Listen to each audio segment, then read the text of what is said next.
The 93X Half-Ass Morning Show podcast is sponsored by Standard Heating and Air Conditioning. It is fun, sun, and savings time at Standard Heating and Air with incredible savings on AC units, heat pumps, and combo deals this month to ensure your air quality is up to snuff this summer. Go to standardheating.com for more info or to schedule your appointment today. The 93X Half-Ass Morning Show. 93 I love porn. I've learned a lot from porn, dirty talk-wise. My MO is I kind of just lay there. Like, I'm a bottom, and I'm enjoying myself. I don't want to change. Like, I like being on bottom. You know what, porn? It's all good. Quagmire? Hey, nobody's seen you in days. I've just been, checking out some of that internet porn. You okay? Yeah, I'm good. I'm just gonna go and check my mail over there. You been lifting weights? No. I'm sorry, Peter. I gotta get back. I snuck into the family computer room and I Googled vaginas.com, which was not a real website, but Google knew what I was doing. It was like, did you mean? I did mean. I didn't even know what I meant, you know? They were showing me stuff. I was like, I didn't know I meant that, but I mean that, yeah. I also got completely naked. I don't know why. Completely naked in the family computer chair. Everybody's chair. It's 2005. I'm on a Dell computer. It's pumping out hot air. The whole room's 200 degrees. I'm sweating. Well, damn. Here goes nothing. Welcome to the 93X Half-Ass Morning Show. Finally, a daily holiday worth celebrating. Hardcore porn day. I see how you are. Nice work, Wapple. That's a guy that can take direction. Man-eater. That was the title of the very first hardcore porno movie I ever watched. It was titled Man-Eater. It was, the year was, I believe, 1982. That's the first porn you watched in 1982? Yeah. Man-Eater. It was on VHS. We found it behind my buddy's parents' liquor cabinet. So you were about 10. 11. Is that about right? 11? Yeah. Man. Yeah. That's pretty young. Man-Eater. It'll never leave my memory. Yeah, I'll never forget the first one I saw, which was by accident. It was absolutely horrible. That's it probably right. turned me off from the genre. Have you seen Man-Eater? No, I haven't. Okay. Would that turn me back? Let's all sit down, the five of us, watch Man-Eater together someday. No, that's okay. No. The adults are having a conversation over here, Dana. Can you hang on for a minute? I don't want to see you with a boner. No.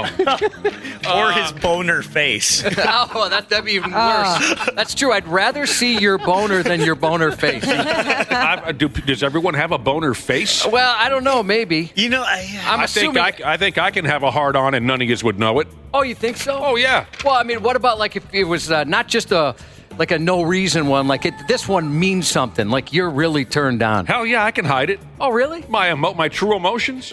Can you really? Yeah. Hold on. What do you guys like sit there with your mouth wide open or something? I mean, I guess I'm going back to an ex-coworker that we had, and you know what? The Boom Boom Room, his stupid face, how he would look. That's it was different. almost like serial killer. That was different. scary. Yeah. That's when he has a woman on his lap grinding on his genitalia. That's different than, I mean, this is the first I've heard of a boner face. But if we're talking about just you have an erection. Like an aroused face more than, that's what I mean. Like it turned on, like I'm going to tear you apart type of face. I don't know. I guess maybe I'll get a hand mirror and. But I mean, honestly, Dana, given the option, I would look at your penis all day before your aroused face. That's fair. I bet you're weird when you have sex. Everybody pictured Dana having sex. Like, I bet it's odd and sweaty. So sweaty. I picture crying. I picture that he's terrible at it. Yeah, I do too. I do. I bet you're a bad lover, and there's only one way to find out. Get over here. Get over here and bang me. Show me. Hey, it's funny, that comedian in the intro where he's talking about sitting at the table, using the family computer. A buddy of mine does that, and he's really, really into porn. Like, he could put you, Nick, and Ashley to shame, probably. He'll sit at the kitchen table where the family, they have meals together. They break bread. People still do that. That's bizarre. What do you mean by still do that? On, like, the home computer. I thought that was just something in the past because you only had, one. It's his own computer, his work computer, by the way. But, I mean, he sits at the dinner table. That's where he does that. Oh, man, take that in the basement somewhere. Yeah. That's what I think. I'd go have to an office or something. You gotta have a shame corner. Anywhere. Yeah. That's a little different, I suppose. That part's a little creepy to me. Well, family, time for dinner, and you guys watch me watch porn. He's had us over. I'm like, I'm just going to eat in the living room. I'm not sitting here. I know what you do. Back to your original question, though, Josh. From what I remember about the movie Maneater, yeah, I think you'd enjoy it. This person says I watched my first porno the other day, and I can't believe how young I looked. It's not really hardcore porn day, but yesterday I was bitching that we needed a daily holiday worthwhile. So Wapple created it out of nowhere just to try to pick up my spirits. And I could use my spirits picked up. I could. After yesterday. I was having a wonderful day. I really was. I was having a great day yesterday. Uh-oh, what broke? Josh, what was the question? I was going to say, what broke? What ruined the day? My spirit. Yeah. My spirit. What ruined my day? Mm-hmm. I was having a wonderful day yesterday until Josh sent me a trailer to the movie. He sent me a trailer to the movie Sausage Party Part 2. Why? It took too long to get here. Yeah. I Why saw are they that, doing and this? I thought, I know a guy that's going to appreciate this. It is a crime what is passing for entertainment these days. And right now, a handful of people who are listening to the show said, don't I know it? It is a crime what is passing for entertainment these days. And the money that some famous people are making for producing garbage should be considered stealing. Didn't you like that, Ashley? No. Oh, I thought you did, because that's got your guy, right? Seth Rogen? Yeah, no, it's just too stupid. Is it really? When I watched it, I just remember sitting there with like a dumb look on my face, like, what is actually going on right now? What am I seeing? Even the orgy scene everyone talks about? Just ridiculous. Oh, really? You didn't like that either? No, Yesterday it's just afternoon, weird. I'm wrapping up my show prep, for today's program, which is always miserable. Pure misery. I'm almost done with my show prep. It was a beautiful day yesterday. I got the windows open. The friggin' wife, she had been gone for hours, right? And then I get an email from Josh. Here's the movie trailer for Sausage Party Part 2. And it just threw my soul into a trash can. This one's got to be good. It took 8 years to make. Sausage Party Foodtopia is the name of the setup. 8 years to make, yeah. The original Sausage Party, which is just such a massive garbage pile, was released in 20+16, produced and created by that Seth Rogen. He owes everyone a damned apology. Here's the catchphrase they're going with, Josh. Get ready for sloppy seconds. It's Sausage Party Part 2, starring Seth Rogen, Kristen Wiig, Michael Cera, and other idiots like them. It says here it premieres on Prime Video July 11th. As for the original, it's currently streaming on Netflix. So have at it. Yeah, I'll skip it. I mean, I know how much you disliked it, so it never really looked that great to me anyways, but somebody would be like, oh my God, that end scene's so funny. And I thought, well, maybe I'll watch it until your scathing review. There is so many big name actors and actresses in this movie. And in the first one too. It's unreal. And a lot of them I absolutely love, but for some reason, if I watch anything that's animated and it has a big actor or actress doing the voiceover, I can't relate the two, so it doesn't really matter to me. I'm not oh, hey, that's Seth Rogen. I'm halfway through the movie and I hear him laugh or something. That's him. Every time I watch Archer, I think Bob's Burgers and vice versa. Burgers. Because it's the same guy. That's why I can't watch Archer. It throws me off too much. Here's a text from High Hopes McGee Jesus, who said Sausage Party Part 2 is a TV series, not a movie. Look, who cares? Thanks for the text. Thanks for trying to help me out. But I don't care. And if you do, you've got real problems. What is this now? Subaru Parts Jesus texted in to say the first porno movie he ever watched was called Stiff Competition. It's gone, right? The funny names are gone. It's all amateur and MILFs and stuff like that, right? Yeah. It's more just descriptive, like MILF gets pounded from behind by son's friend. Right. It's a different world, Josh, it is. I wish I knew the name of the first one I ever saw, but it was... I don't know what it was because it was through the fuzzies. You'd watch through the blurs on the Spice Channel back in the day. And you could kind of squint and make out like a boob or something. Yeah, everybody had that summer. Yeah, I still can't fully open my eyes from back in those days trying to do the squint. And, I thought between the static, I thought I heard a moan or something like that. Yeah, I don't know the name of the video I watched. That was the first one, but I know the actress. Go ahead. Madison Ivy. Ooh, baby. Oh, I know her. Oh, speaking of electronic entertainment, maybe is what we're talking about. Movies, pornos. Speaking of entertainment, I guess, in general, I want to take this quiz. Who has the answers here? Ashley? The quiz where you guess the age of a famous TV or movie character. Do you still have the answers in front of you? I do, yes. Dana has the answers in front of him. Did you see this, Josh? This is kind of fun. Yeah. I want to try this real quick.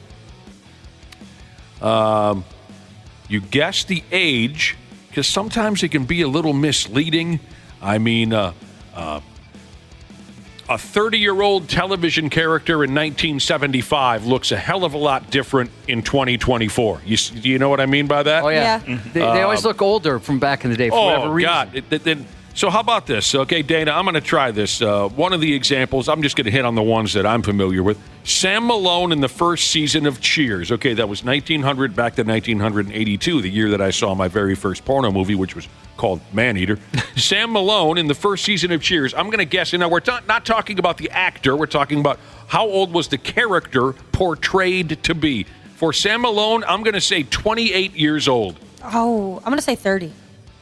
Anybody else got any guesses? How about 33? Sam Malone was 35 in the first season of Cheers. 35. Really? And he was actually a year older than Carla and Norm, who were supposed to be 34 years old. Huh. Which also kind of threw me a little bit. Not that she looks old, but she doesn't look like a lot younger than him. Homer Simpson throughout the series, since the Simpsons don't age. Now, I'm racking my brain. I didn't watch a lot of The Simpsons, but I thought there was an episode or two where Homer's age was stated.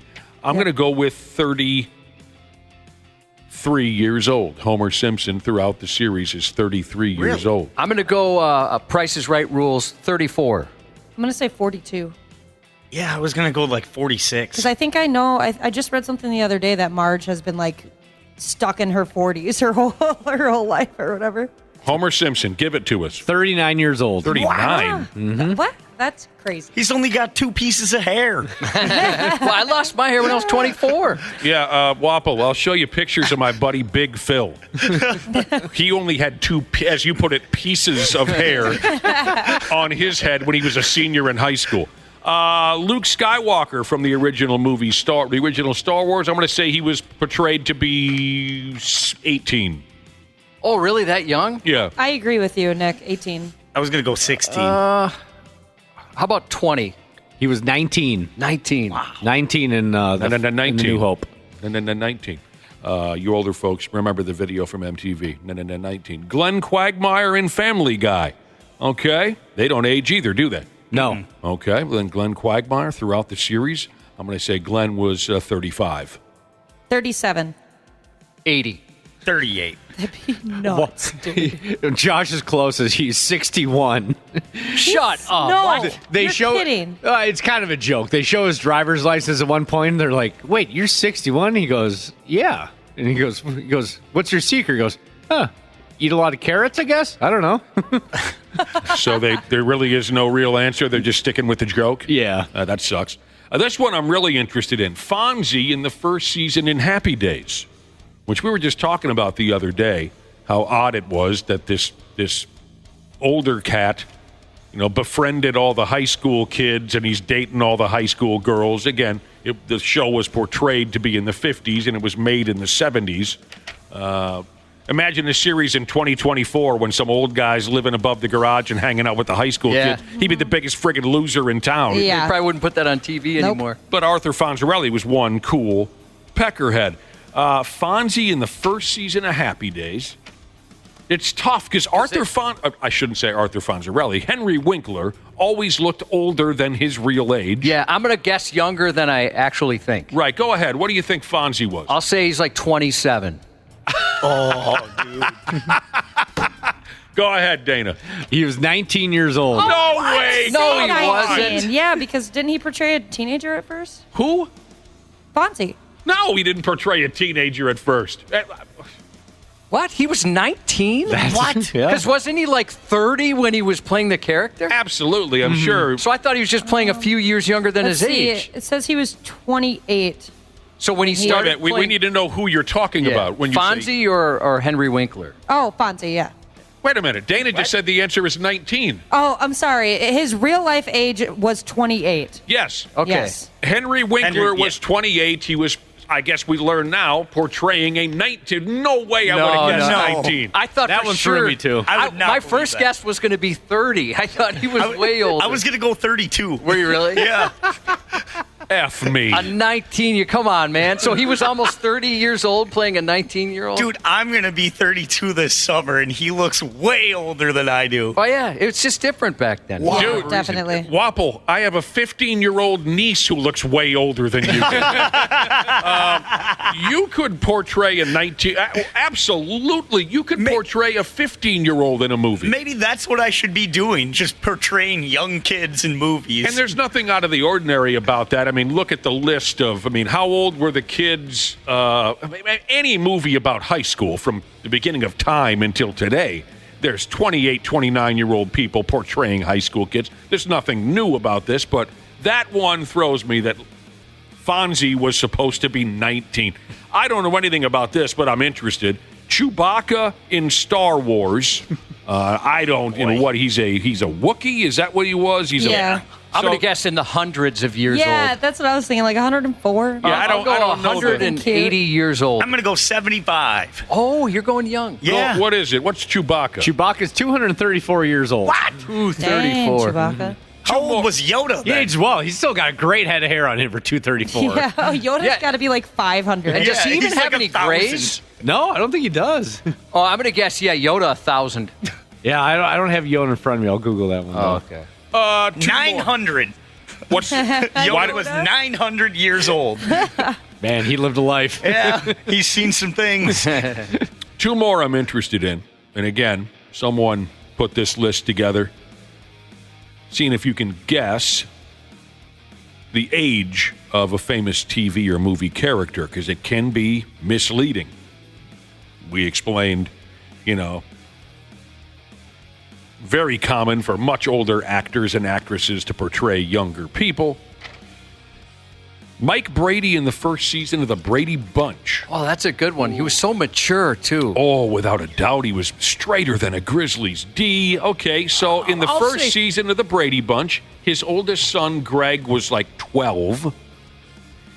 And they used to have kids younger back then. Exactly. So I'm going to say Mike Brady was portrayed to be 33. Okay, I'll go 35. No, Price is Right rules. 34. That was stupid. Why would I go 35? 34. What was Mike Brady? Mike Brady in the first season of Brady Bunch was 37 years old. Wow. Means he must have had the oldest when he was 25. Oh, he must have a secret family that he created when he was younger. That's surprising to me. That's a lot older than I would have thought. And this is easy.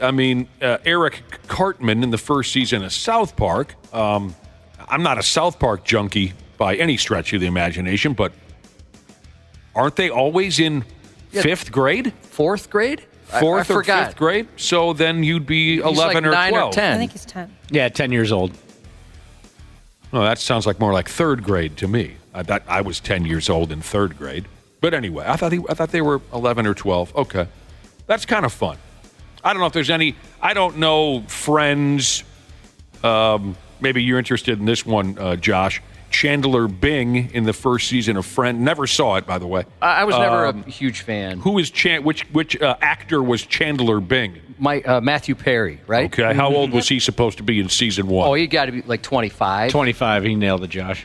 Lucy Ricardo in the first season of I Love Lucy. Wow, that's an interesting one. Lucille Ball always looked older than her age, I think, as well. So I'm going to say Lucy Ricardo in the first season of I Love Lucy was, oh my God. I'm going to say this is one that's going to shock us, kind of like the Fonzie one. So I'm going to say Lucy was supposed to be 24. I'll say 30. 21. 31. Josh was closest. But it's funny, it's harder when you're like remembering this, because when we watched those shows, we were so little, right? And everybody seemed so old. Yeah, that's true. Yeah, I want to know was it Fred Mortz? Was that Ricky's best friend and Fred and Ethel, right? The neighbors? Oh, yeah. I wonder what the hell Fred was supposed to be, because that sumbitch looked like he was 75. How old was Mr. Roper from Three's Company? Which one was he? Norman Fell. Oh, Norman Fell. Okay, not Don Knotts. Oh, God, I don't know. I mean, I loved that guy. He was great. Like we said, in the 70s, someone who was 40 years old looks absolutely very different than what a 40-year-old looks like today. On television and in reality. So I wouldn't be surprised if Mr. Roper was supposed to be 43 years old or something, and the guy looked like garbage. At your, no kidding. So like at your dad's service, when you're looking at all the pictures and stuff like that, I remember, like, I look at pictures of my parents, like their wedding and stuff, and think, you guys, even though they were in their early 20s, they still look 10 years older than I do now. It's so different. They did, because of the way they dressed. Yeah, their haircuts, they were, I don't know, they just seemed more mature. It was a more clean-cut vibe back then. Like the famous farmer painting, the farmer and his wife, right? He's holding like the pitchfork and stuff like that. It was right before he killed her. That's the story. Right. Yeah, just he impaled her with that. And, they're probably 19 years old. It's like, right. It's crazy. Yeah, back in our folks' day, Cubby, especially when you're younger, I think back then, young people paid more attention to their dress, to what they wore, especially to occasions, to big occasions. Yeah. Men always wore suits. Always wore suits. That's true. It was after they got married when they let themselves go. Let themselves go in a big way.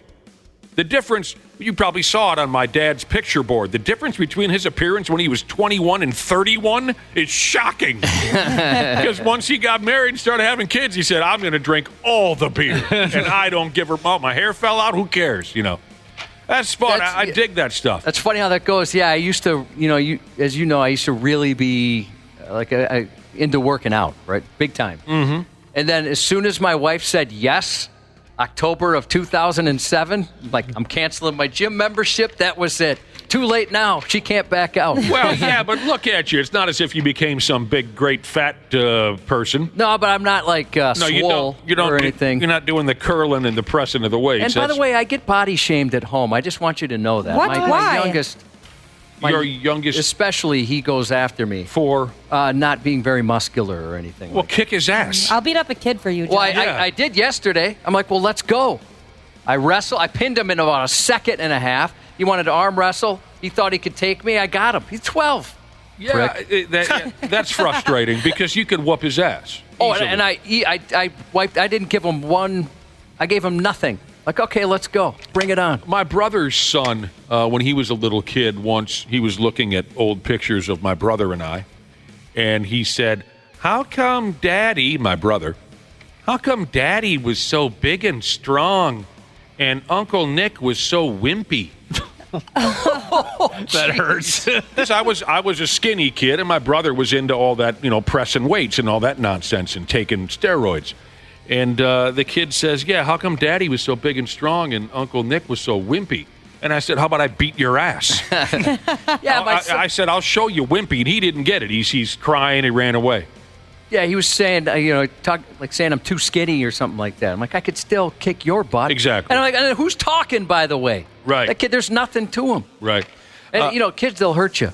Like, I love that At first, I thought it was creepy, but now I love that my older kids can join us on some of our events, right? You know, now that they're old enough to drink and kind of come to some of these things. Somebody's got to enjoy it, right? Yeah, someone related to the show should enjoy these things. And so I really do. It's a little creepy that my work kids are hanging out with my real kids, you know. Ashley and Wapple specifically are hanging out with them and stuff like that. That still is a little odd for me. Sorry, Dad. So much fun. But I text my oldest, and I'm like, hey, are you coming on the boat? And he says, yes. I'm like, well, that's awesome. I can't wait. I'm like, are you looking forward to seeing me? And he just wrote back, barely. Oh, man. Barely. I mean, he could have just said, I could revoke those tickets in a heartbeat. He could have certainly said, oh, absolutely. It's such a fun time. I love family time. Maybe you're a helicopter parent and he thinks it's time to cut the cord. Maybe. I give them a lot of leeway. I don't know. Maybe he's been suffocated. They make better suffocated. decisions than I do. Stop suffocating these children, Josh. You know, I'm going to play. You know what I'm going to do? Oh, this will be good. I'm going to pay more attention to my work kids on that boat than my real kids. Oh, yeah. Yes. That'll tear them apart? Yeah, probably not. They'd actually be excited about it. If I see you talking to one of your kids, I'll just come up and stand there, and you can just completely ignore them. Wait. Ashley's talking now. Sorry. Yeah, all of a sudden I'm showing you physical affection, something that I'm too uncomfortable to show them. Yeah, it's a huge hug. There's plenty of times, like especially my stepdaughters were standing there like we're parting ways, and I'm like, you know, a normal person might hug her goodbye or something, but I don't really, I'm uncomfortable. I don't know how to show that effect. Like the other day, I had texted her, and I just wanted to say, you know, I love you, right?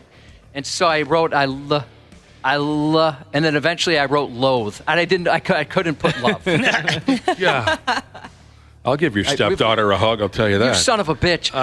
We never learned how to show affection in my family.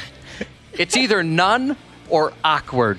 I don't know how to have a healthy middle, you know? I'll be your stunt dad. Anytime you want to show your stepdaughter physical affection, I'll do it. Don't do that to me. I showed Nick some physical affection the other day. Oh, you did? Yeah. How'd he take it? He touched my shoulder. From a great distance. He touched my shoulder. And my fingertips touched his shoulder, and I told him how much I care about him. We do that around here. We do. It's nice to do, isn't it? When we're off air. Everything, it felt great. It really did. But I think, you know, if you could take one thing away from everything we talked about this morning. Oh, wow. One thing if from there's everything? One thing that stuck with me. Dana, I bet, is really weird having sex. I bet it's gross. I bet it's awkward. I bet nobody likes it. I just don't know how you're supposed to take a man seriously in bed when he's coming at you while wearing a headband. Yeah. and a Buffalo Bills nipple ring. And he's got his jorts just pulled halfway down. Yeah. You know what? I bet you're very fast. And I don't mean by finishing fast, but I bet like it's awkwardly fast. Probably the same when you masturbate. Just weird. Like it's just a blur. And I bet when he takes his clothes off, it's just all in one foul swoop. It's just everything's off, you know? Like I could see him wearing Velcro clothes. Yeah. Banging a guy while he's humming the theme to Mario Brothers. That's true. All I need to do is last as long as Rainbow Road, and she's really going to enjoy this. You know, you're my Princess Peach. You know that, right? We got a hell of an operation here going on this gorgeous Wednesday morning. We certainly hope everyone's doing well. We got to take a break. We'll come back here in a few minutes. The 93X Half-Assed Morning Show. Are you ready to beat the heat this summer? Standard Heating and Air Conditioning is here to help you say goodbye to sweltering heat and hello to ultimate comfort. Ashley, what specials do they have going on this month? It is fun, sun, and savings time at Standard Heating and Air with incredible savings on AC units, heat pumps, and combo deals this month to ensure your air quality is up to snuff this summer. Go to standardheating.com for more info or to schedule your appointment today. This episode brought to you by Progressive.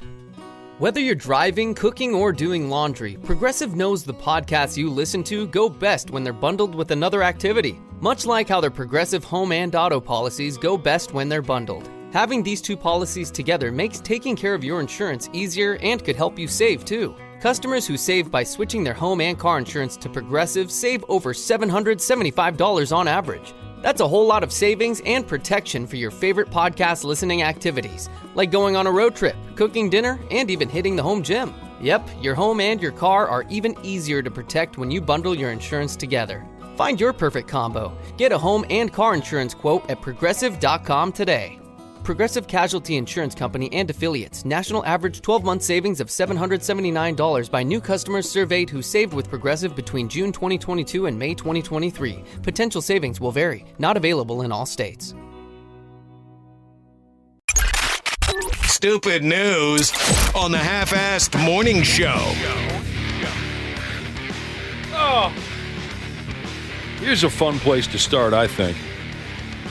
Fun place to start today's Stupid News report. What is this now? A gal was cooking soup with a fancy schmancy pot that she bought at a fancy schmancy store. She was cooking up some soup until the pot exploded and the soup burned up her genitalia for her. Oh no. That is terrible. It says here she's from the Los Angeles, California neighborhood.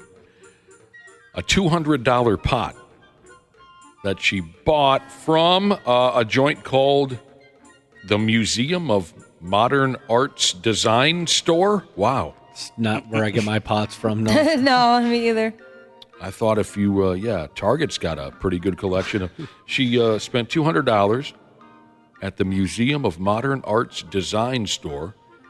She was left seriously hurt after the glass pot exploded on the stovetop. This is all being told. This story is being told as part of a lawsuit. Apparently, the moment in question, the pot exploding, the soup spraying everywhere, was caught on video. The gal's name is Lisa Palencia. Says here she was puttering around the kitchen at somebody's house. I believe she was working as a nanny.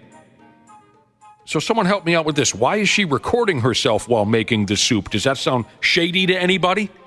A little bit. I mean, I suppose everyone records everything now. And Yeah, it could have been a nanny cam, possibly. A nanny cam. Or maybe she's making a cooking video for YouTube or something like that. Yeah, it could be too. Okay.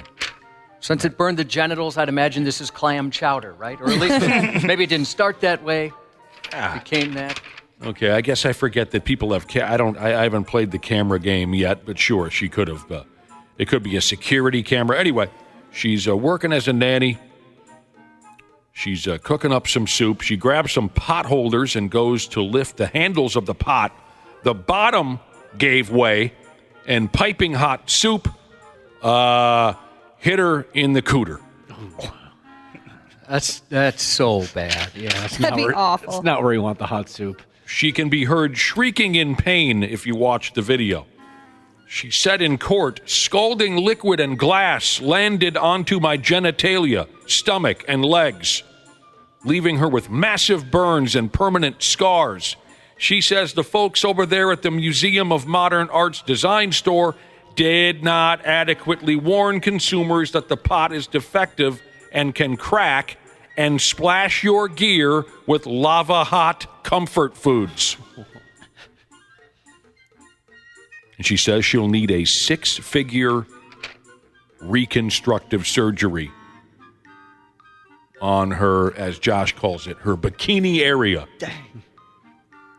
6 figures? Mine's not worth 6 figures. No. I've got maybe a 3-figure. Nah, I got a 2-figure. Nah, I don't know, Cubby. You're always so critical of your...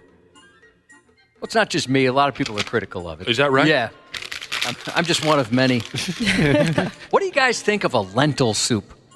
I don't like it. Not a fan. Oh, really? I love it. I don't know what that means. Lentil? I'm gonna have some on Friday, and I'm really looking forward to it. Tell me about it.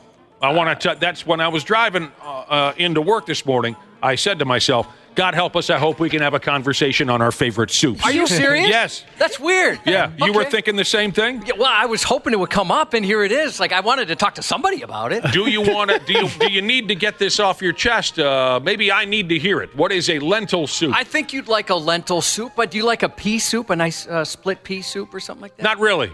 Oh.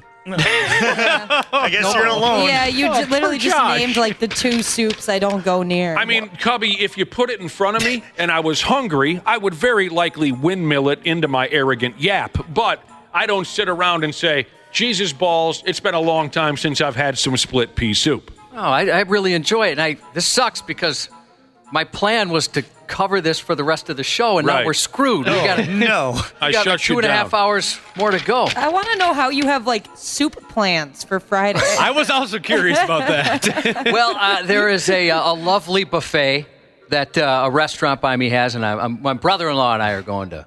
And they've got lentil soup there. Okay. Sorry's Mediterranean Grill. See you there. Josh's summer soup tour. I do love soup. And you know what? There's some split pea soup fans out there and lentil soup fans. Thank you for checking in. I had absolutely no support from my coworkers. Sorry, man. I just didn't know what it is. Somebody wants to know, I'm not fat, I'm aerodynamic Jesus, who's always good for a funny text, wants to know back to the lady who burned her genitalia with the soup, if it was beef curtain barley. They weren't specific. Beef curtain. That one dropped me to a knee the first time I heard that. When women's genitalia was referred to as curtains or meat curtains, that'll drop you to a knee, yeah. A couple people are texting in saying, what was this gal cooking bottomless? Oh, no, I guess it was so hot it went right through her clothes. I don't know, I wasn't there. You have to watch the video. I know this isn't the kind of thing that we have to worry about much here in the great state of Minnesota, but still, tell me where this might fall on your list of possible life-ending nightmare scenarios. A gal in a place called Indonesia got herself swallowed whole by a big fat-ass python. Oh. She did, and she's dead. I picture like the cartoon where you can just like see the body, like. Well, that's how it is in reality, not just in the cartoon. Is it? Okay. Yeah. I've just never seen. Says here a missing woman was found eaten alive by what they call here a reticulated python. Poor gal was 45 years old. She went missing last Thursday night. She went off Summers, never came back. Her body was discovered the next day inside the python by her husband. That must have been awful. Yeah, can you imagine? Well, I'll be dead in a week. Just being digested. Why couldn't have this been a shark or something like that and just get it over with? But imagine being the husband. There's just a wife-shaped, Dude. That's horrific. Dude. Her husband found her belongings, it says here. So she ups and goes missing. He's looking around town. He found her belongings, which made him wonder what the hell was going on. He grabbed some neighborhood pals. They went looking for the lady. They found a python with a large belly. It was a 16-footer. Oh. And they all knew, these folks live in this type of environment. I'm sure they knew immediately what they were looking at when they saw this fat python.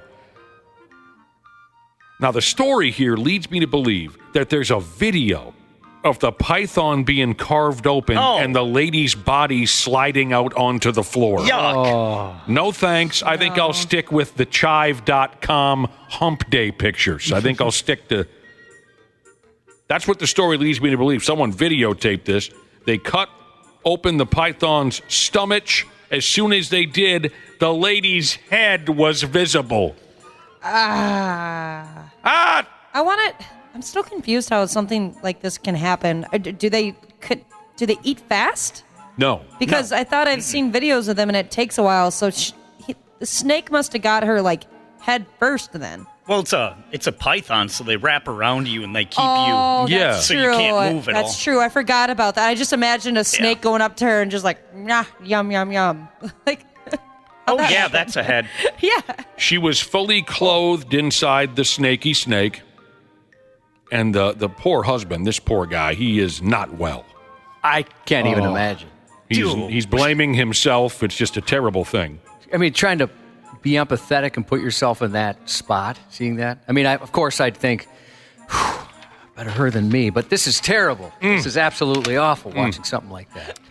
Incidents like this here are incredibly rare, but not unheard of in Indonesia. Last year, folks over there killed a python dead.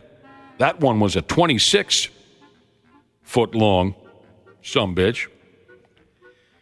They had to kill the damn thing because it was choking a local farmer to death.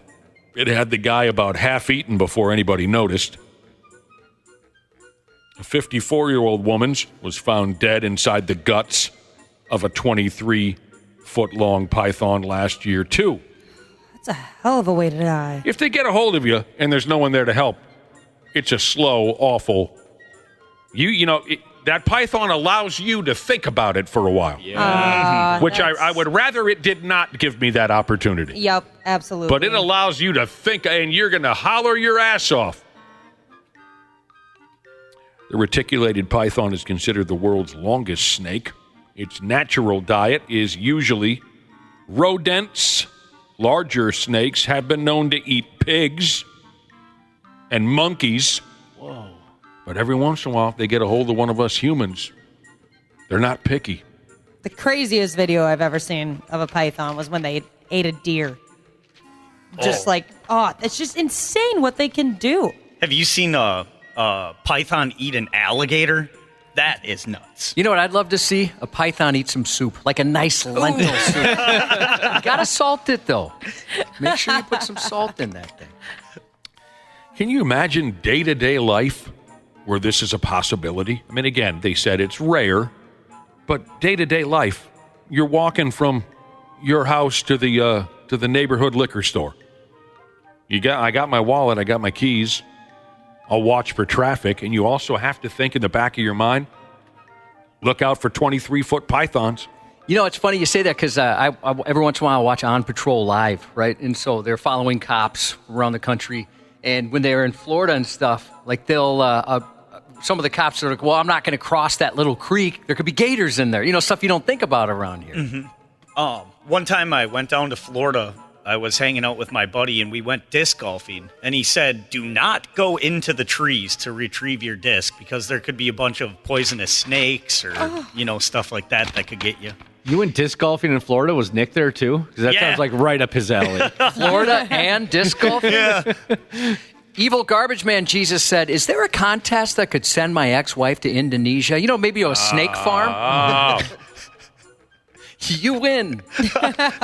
I was there. All expenses paid. Dana, I was there when Wampo and his buddy were in Florida disc golfing. I was watching them the entire time through a rifle scope. But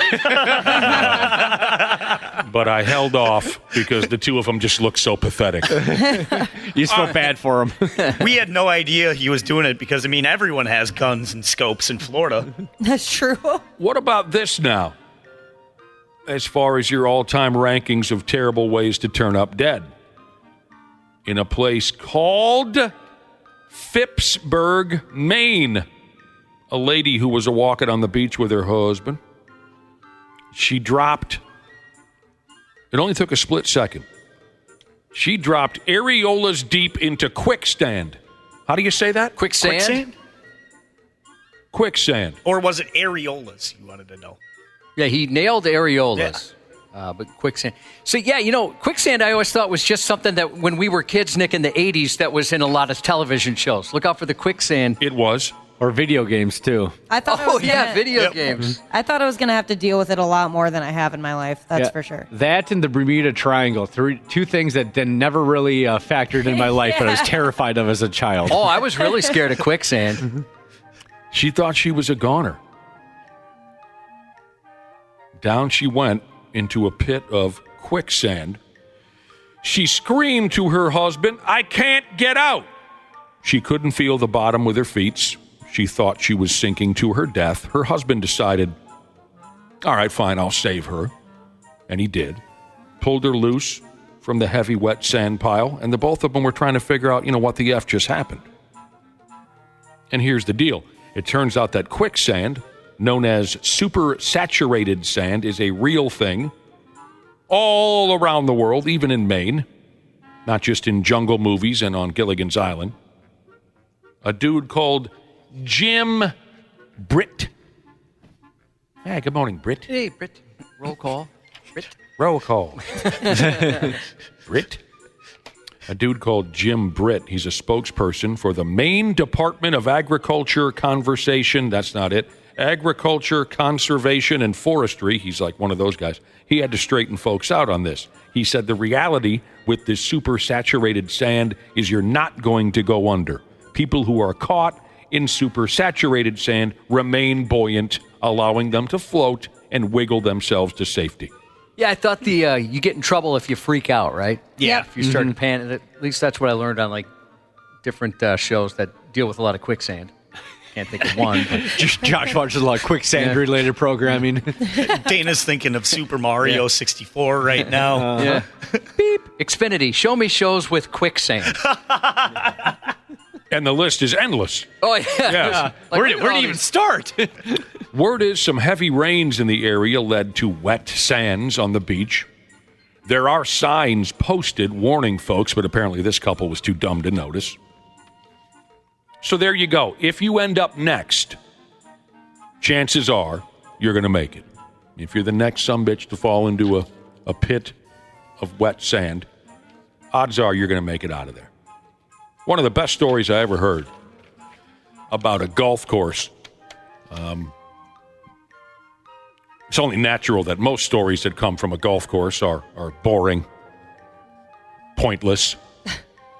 But one of my closest pals works at a golf course, and he told this great story one day about an old boy who fell armpit deep into quicksand at the golf course. Wow. Rained like hell, dry swamp kind of a situation. Uh-huh. You know what I'm saying? So I shouldn't have said quicksand. Muck, that dry swamp type setup. Old fella and a heavy sumbitch went to go fetch his golf ball, and he just got sucked down into this muck up to his areolas, and he couldn't get out. Now, as you might imagine, this is something, if you work at a golf course, you're waiting for this for decades. Yeah. You're waiting for something to happen other than a new group of douchebags wearing collared shirts coming in to bitch about their tea time, right? You're waiting for anything that might entertain you. And this was exactly what my buddy was looking for. This poor old bastard, who again was kind of a bigger cat, had sunk so deep into this muck. Like I said, pretty much up to his neck. The fire department had to hook him under his arms with straps and pull the guy out with a friggin' winch. Jeez. Everybody from the, what do they call it? The clubhouse?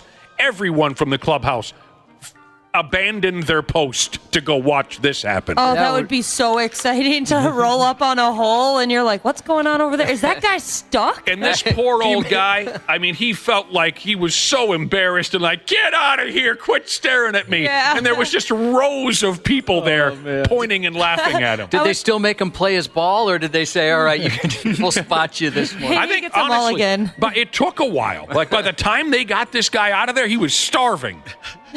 Digital Crystal Jesus said, speaking of quicksand, a couple years ago he learned there's apparently a fetish for quicksand, and then he said, the internet is a strange place, man. What's that rule of thumb? If it exists in real life, there's a porno version of it? Is that Rule 34? I think so. Is that what they call that? We should play Quicksand Jesus by Skid Row. Hey, I don't mind that song. Oh, have you guys watched any of the Lizzie Hale videos with Skid Row? No. No, what? I didn't know she was. Yeah, she's filling in for Skid Row, and a lot of people are crediting her appearance with them for a resurgence of the band. And she does sound good. She can do it. I'm sure she sounds great. Yeah. She can sing. She's talented. I mean, I've seen her team up with Tom Kiefer. Yeah, she's teamed up. If you, on YouTube, I went down a rabbit hole. She's played with everybody. She loves 80s rock stuff, and she's great. Any friend of Tom Kiefer's is a friend of mine. Yeah, one of the most underrated rock and roll artists ever is Tom F. Me running Kiefer. If you can sing with that man. I expected, I was curious what people were saying about it, so I read some of the comments, which is dangerous, right? Yeah. And most people were thinking, I thought this was going to be terrible. It's great. She's awesome. There's a few people that didn't really dig it, like big Sebastian Bach fans. I am too. But she's great. I remember Quicksand Jesus, you're so far away. I like that song. What band, Skid Row, what year, 1991, what album, Slave to the Grind? Yeah, Slave to the Grind. They had a chip on their shoulder on that one, didn't they? A lot of the interviews they had. ruined it before it started. Yeah, they did, with all the interviews beforehand. And I love Skid Row. It's one of my favorite bands. The young people don't know what we're talking about, but Skid Row's first record was a hit. Yeah, it's a great album. One of my favorites. Gone Wild, I Remember You's. Yeah. 18 Plus Life. Big hits. They hit it big. And then they decided, look, 8 months before our next record comes out, we're not going to shut up about how hard we are now. Our next record, if you liked our first record, hey, thanks, but our next record's going to be hard. I mean, every friggin' time they open their... I remember when the album came out, I said, if this record doesn't kill me on contact, then Skid Row owes me an apology. They just would not shut up about... That was annoying. And it was a harder record. Oh, it was. It was. I mean, I remember hearing Monkey Business going, okay, I see what they're saying. But they just needed a publicity guy to tell them to shut up before the record came out. They had nothing to prove. No, and the title track is one of my favorites. Yeah. It was a good record. Yeah, it was a great record. But they ruined it with their friggin' mouths. Totally agree. All right, just a few days ago, we had another one of those stories where an old-timer supposedly ups and dies. They're pronounced dead. They put the poor bastard in a bag and the whole works, and then an hour or two later, they turn up breathing. They're found to be alive. We get one of those now and again. What about a dog? It can happen to dogs, too. Where are my dogs at? That was so wholesome. In Effin, Maryland, a woman who thought she had her dog euthanized a year ago was just a little surprised to see the same damn dog up for adoption on a website. No.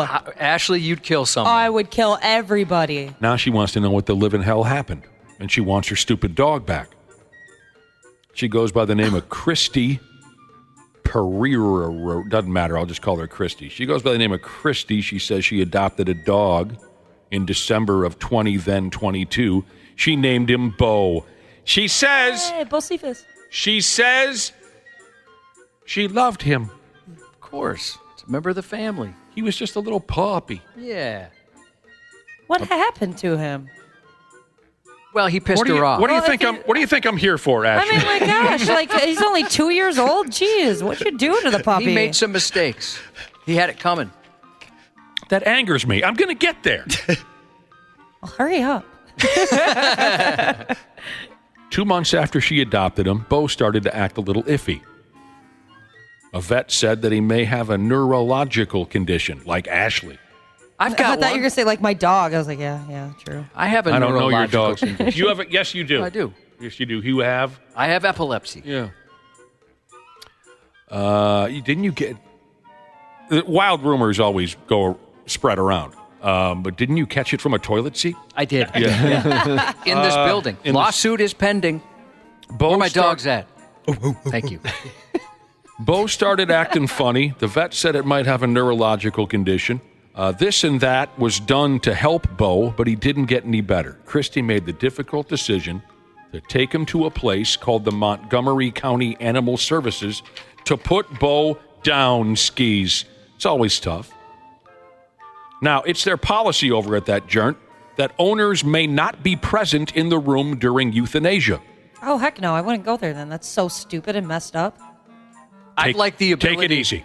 I'd like the way to cop out, personally. Oh, shoot, I'd love to be in there and watch my dog die, but, company policy, and darn it, I'm not going to create waves. I could certainly handle the emotion if I had to get in there. Now, that's the cop-out I was looking for. Well, let's go get some lentil soup, everybody. Good God, that's funny. It's their policy that you can't be in the room when they gas your dog. So this Christy must have thought, okay, go ahead, Now, according to this lady, Christy, the folks at Montgomery County Animal Services did their own evaluation on Bo. So after she leaves and says, go ahead, put the dog down, the folks at this joint did their own evaluation on the dog. They didn't think he needed to be put down. so they got him well again, but instead of returning Bo to Christy, they decided to return the dog to the original organization she adopted him from. Are you following that? Yeah. The whole time, Christy thought that she'd put her dog down, never got a call from the joint about what was going on. Now, the folks at the Montgomery blah, blah, blah, told the local television news over there in Maryland they typically don't call the owner of a surrendered pet unless the owner calls back and expresses immediate regret. Then last weekend, on the Facebook page of the group Christy adopted Bo from, she saw him up for adoption again. What the hell? He's back from the dead. Oh, yeah, wouldn't that freak you out a little bit? Oh, completely. Oh, he's going to give you an evil eye. Yeah. The adoption organization has said they understand how difficult this is for Christy because she's called them and said, what the hell's my dog doing? I thought he was dead. They say, hey, we understand, but it's their policy not to return surrendered dogs to their former owners. And they've indicated they're sticking with that policy in this situation. Just get a friend to adopt him. Oh, look at you. I never even would have thought of something like that. There's a workaround. I was thinking breaking him out, which would have been a crime. By the way, she was wearing a pretty sweet, Christy, pretty sweet Def Leppard T-shirt in the interview. I did not see a picture of Christy. I kind of want that shirt. So She fills it out a little better than I do. She paid for the Def Leppard shirt? No, I don't know. yeah. She could have won it at a state fair or something. Could have been a gift. Yeah, it could have been a gift. Yeah, somebody could have. Maybe it came with something. Like maybe she ordered something else and it arrived with it as a prize. Or maybe it sent in some some box tops from cereal boxes. What Do you else? get It could have been an old boyfriend's, Ashley. Maybe he left it at her place. That's probably it. She could have taken it off a dead body. Yeah, that's also a possible. Right? Very possible. Maybe, yeah, she saw somebody get hit by a car and thought, well, they're not going to need this. And I love the album Pyromania. I'm going to take this shirt. Maybe she made it from the skin of her last dead pet. Oh, that's very possible. Anyway, who also didn't need to die. Didn't need to. Isn't this something? I mean, she's saying, look, I didn't surrender my pet. I thought you were going to put it to sleep. But both the animal services and the adoption agency are saying, sorry, he's ours now. That would make a lot of us go absolutely mental. Yep. Yeah. He's absolutely such a good mental. boy. Maybe it came with the euthanasia. You buy one euthanasia, pick out your rock T-shirt. Maybe that's where she got it. Wouldn't that be something? You guys remember my meltdown story about when we had to put down the best girl in the whole world, Megan Marie, don't you? Yeah. Yep. Terrible. Oh, and You had to yell at somebody. I screamed terrible F-bombs at the vet. And you don't like to use that word. You don't like to show your temper. Nothing. No, They made you do it. I like to keep things under wraps. Best girl in the whole world. You know how you guys think your dogs are worth something? You're wrong. Not even close compared to Megan Marie, the best girl in the whole world. But there came a time when she had to be put down, skis. She had cancer a couple times. The second time, the vet said, let's not put her through the treatment. So I said, okay, let's do it. My mom and I drove her to the joint there to give her the shot. And I was holding it together quite nicely, really, because she was old, and she was sick. And then the vet, I agreed to be in the room when they gave her the shot. I wanted to be there to comfort the best girl in the whole world. I kept telling her, I kept saying, are you my girl? And they put the needle in her, and it hit a bone or something. And Megan Marie went, ow, ow, ow. You know how they do? And I went nuts, because I was expecting this is supposed to be a pain-free experience. Don't hurt Megan Marie. But when that vet put the needle in, she had made a mistake and put it in too far or put it in the wrong spot or something, and Marie called out in pain. Oh, I went nuclear. Get the F out of here, you effing moron! Oh, it was terrible. I could see it. It I was understand, terrible. Nick. I felt terrible later. I apologize. Did they understand? I mean, they probably heard worse. No, I was definitely- 86 for life. Oh, no. So this isn't your hot vet that you... Oh, no, this is 25 years ago. I don't know how many years ago. Yeah, 25 probably at this point. It was funny, when a couple weeks ago when we were hanging out, and your wife was saying how you kind of start making excuses to go to the vet now because of how attracted you are to your vet. Yes. It appears I've forgotten my animal. I was just passing through. I doubt they've heard worse, Josh. Really? It was terrible. Oh, no. Yeah. Like, Wow, even, Nick. compared to 2024. I mean, nowadays, right, everybody has to go off on everybody. Compare it to 2024, You've seen millions of those videos, which might be an exaggeration. You've seen a lot of those videos. All I can say is you would have, if we were on air, you would have worn out the F button. Oh, really? It was bad. But you know what? I'll show you an F button. You know what, though? You at least had a legitimate, I'm not excusing the behavior, but it wasn't like somebody didn't honor a coupon. Yeah. Right? That's a very good point. Or you showed up at McDonald's and ordered a Whopper, and they wouldn't make you a Whopper, right? Where you clearly were in the wrong from the beginning. Your point is well taken. Yes. Compared to compared to the things that make people wet their pants as full-on adults in 2024, it's legitimate. It was legitimate. It wasn't as if a 15-year-old kid working at Home Depot told me to put on a mask. What, are you crazy? Oh my God. Son of a bitch! No, it wasn't like that. Oh, God, now I'm sweating. Oh my gosh. I've never heard you yell like that. That was awesome. That was a little bit of going back to that day with Megan Marie. I think that scream right there. It was a terrible day. It's understandable. Terrifying.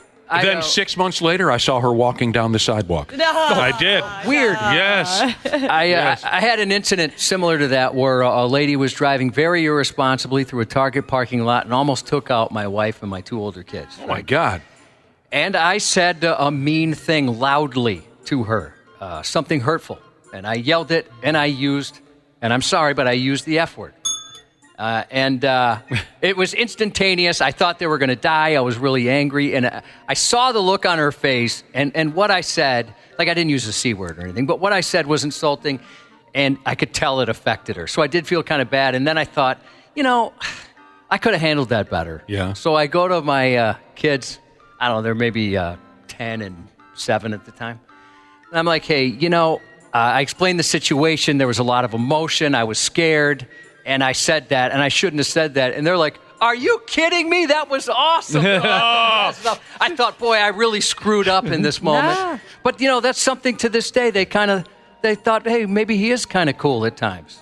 You got the support of your family. I did. And I was... and that's all that matters. And I thought, it's shameful that I blew my top like that. I don't often blow my top, and I did.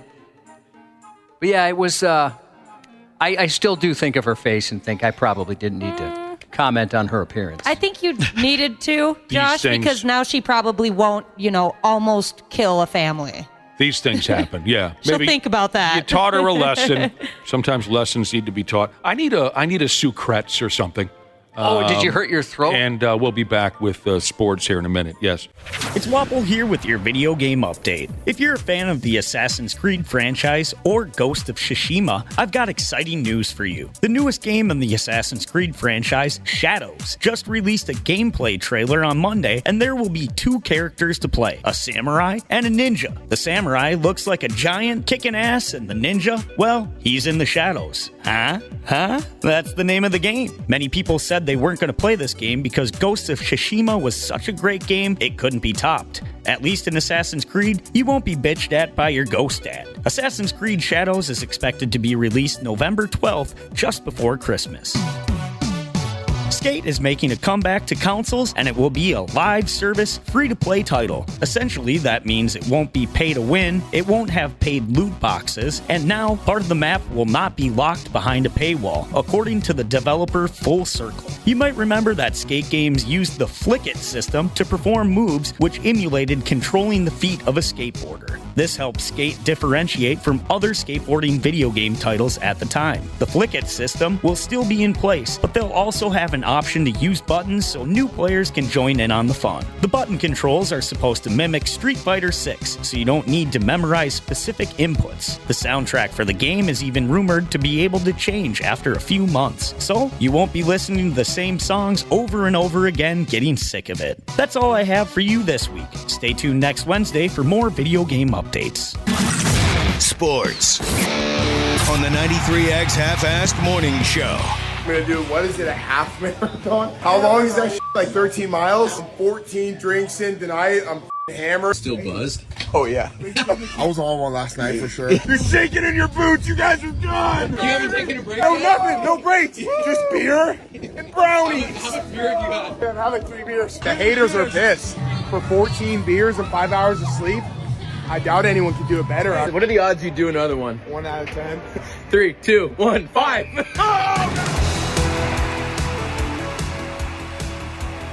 Tell you something. Ah, man. This is like some kind of a nightmare here. Oh, did you misplace some stuff? I misplaced something. Oh, no. I swear to God. Someone. What's your throat's all burning. Tell us a story or someone. Someone tell the story. Dana. Oh, what do you want to hear a story about? No, here it is. Okay. The audio you just played. We were saved. Oh, that was close, wasn't it, Waffle? Yeah, it was. I was worried. I got up and started going to the snack machine. Yep. I wasn't interested. I know you'd probably expect me to swing from this kid's jock, but I'm not going to do it. You just heard the audio. It says here a young guy ran a half marathon after drinking 14 beers on 5 hours sleep. What is he, 22, 23 years old? So what? Yeah, that's easy. I don't know. And there's some people that can drink like that, I mean, even in their 30s and wake up and feel fine. Some people are just different. They don't get hangovers like we do. Again, 22, 23-year-old kid drank 15 cans of beer, got 5 hours sleep, then he ran a half marathon. You know what impresses me much more? There are dudes right now listening to this radio show who are much older than 23. They drank 15 beers last night, got less than 5 hours sleep, and they're right now humping away at a manual labor job that they effing hate. Yeah, true. This half marathon kid should do that a few times a week and then get back to us. Roadhouse. Roadhouse. Drink those 15 beers, and then the next day wake up and grab onto a jackhammer. Yeah, for 8 to 10 hours, too. Go up on a roof. Go up a few stories with the iron workers. This bro jogged a few miles. So what? When you're that age, if this guy was 45 years old, I'd be putting him, I'd seat him in a throne, and hand him what do the kings have, Josh, when they sit at the... A sister? Yeah, a set. Thank you, Wapple. He's 22, 23. You ran out. So what? And the whole internet's just coming uncorked about this guy. I remember even being like 21, 22, 23 and thinking like, gosh, these hangovers suck. But the older I get, the more they just suck so much more. Yeah, they don't get better. He's a friggin' kid. Check in for a real day's work. My brother used to drink 25 beers on a Saturday night, and then on Sunday getting 5 or 6 fistfights. Go ahead with that.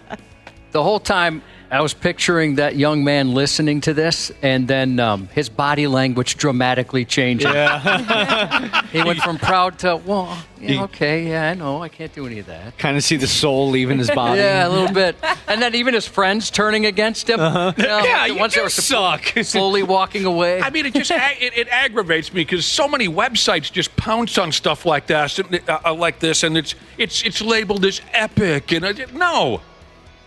When you're 22, you should be able to do stuff like that.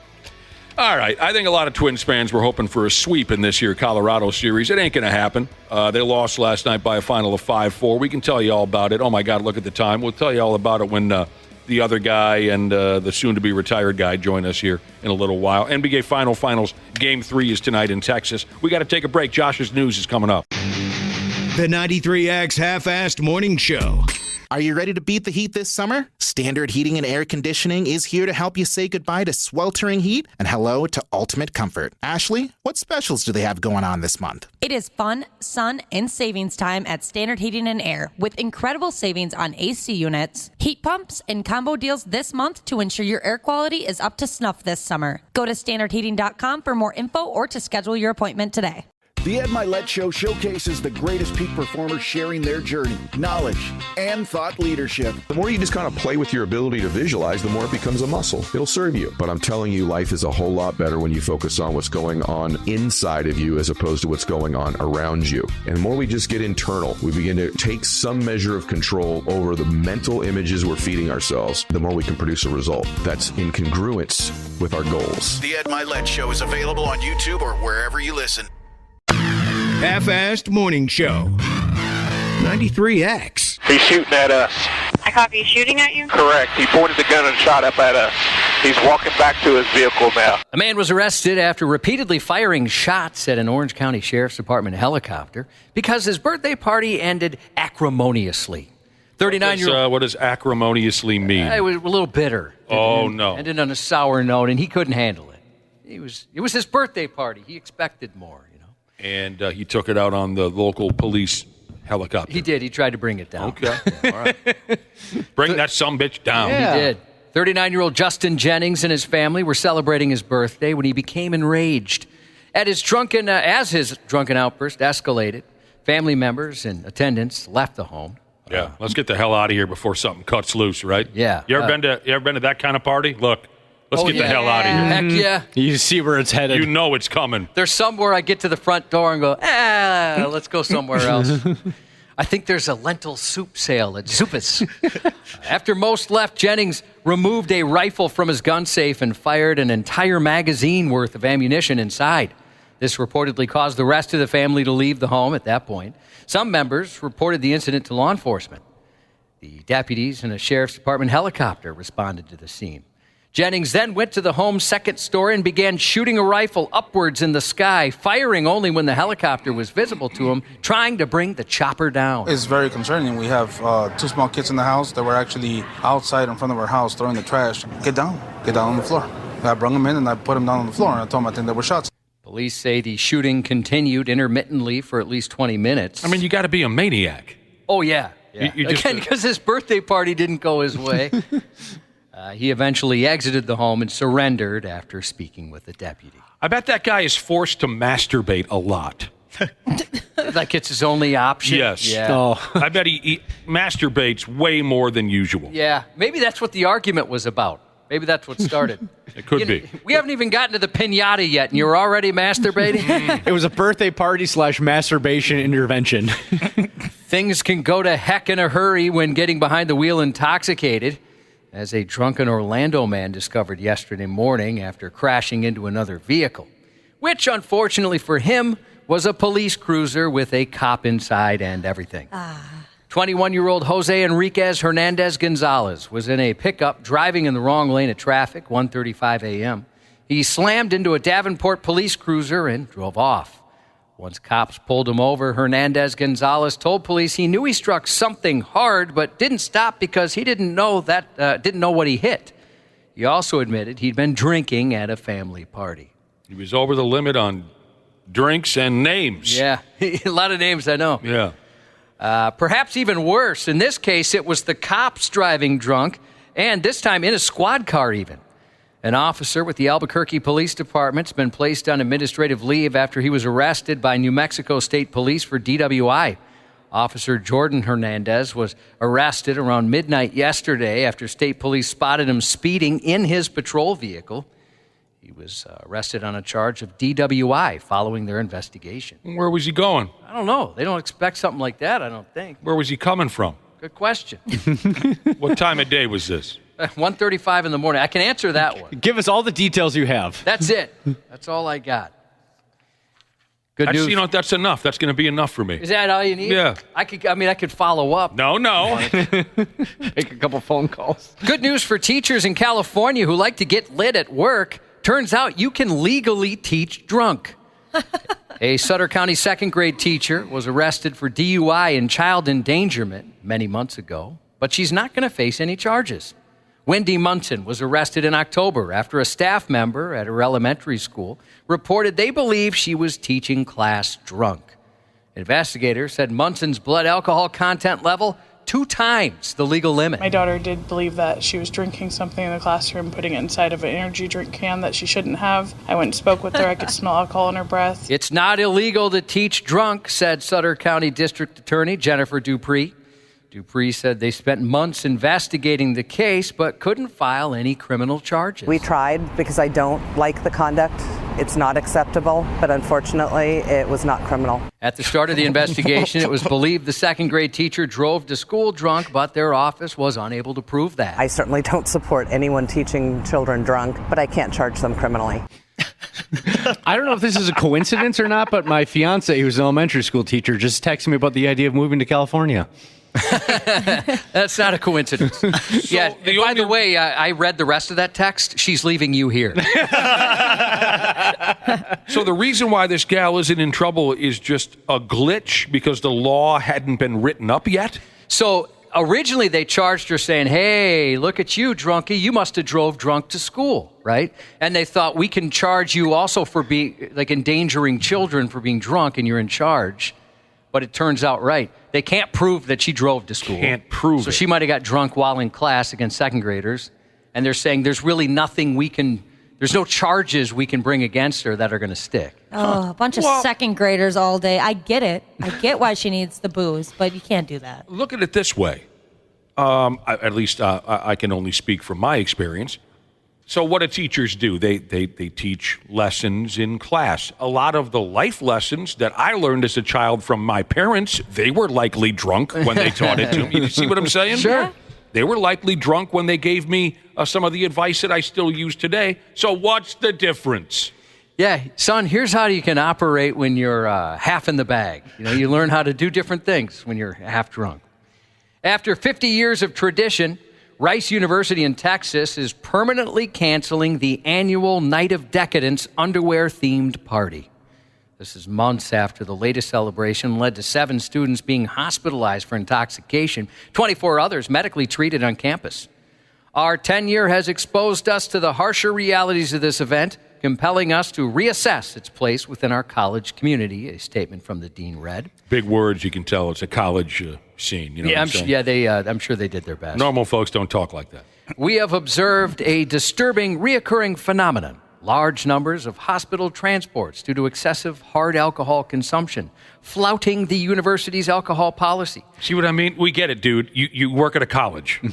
Jeopardizing student safety and straining both university and city resources, read the statement, banning the undie-themed festivities. Last fall, the party abruptly ended October 29th after medical staff and emergency personnel said they were overwhelmed by students needing medical care. The kids down there just can't handle their hooch, huh? I guess not, so no more undie parties. Aww. That's it. Well, I think the one that I've seen online the most, I think, was maybe UCLA has an underwear all-night party. I bet UCLA puts on a hell of an undie party. Oh, yeah. The pictures are whoa. Oh, I want to see a rivalry with USC. It probably is. Dueling undie parties? Yeah. A Florida man found himself behind bars after he was caught allegedly walking around his neighborhood in the Buff, but he gave cops a reason why it should be okay.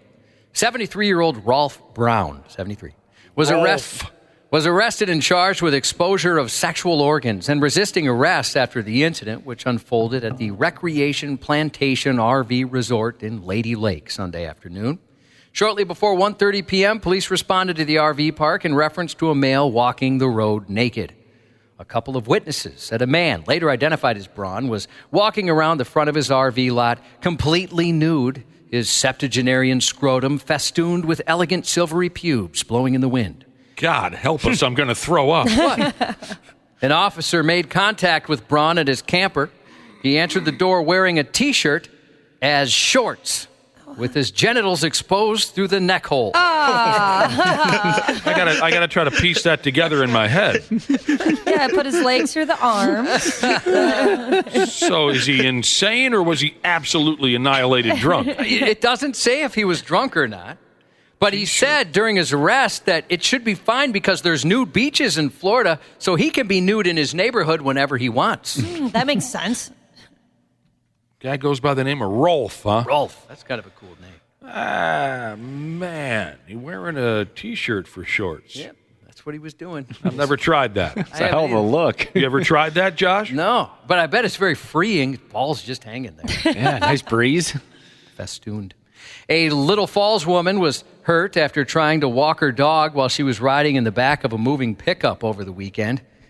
The injury happened just after 8 p.m. Saturday at Belle Prairie Park when the 37-year-old was sitting on the vehicle's tailgate as her dog walked slowly behind. Yeah. The problem was the two were connected by a leash, which became snarled on a tree branch and knocked the woman right out of the truck bed onto the ground.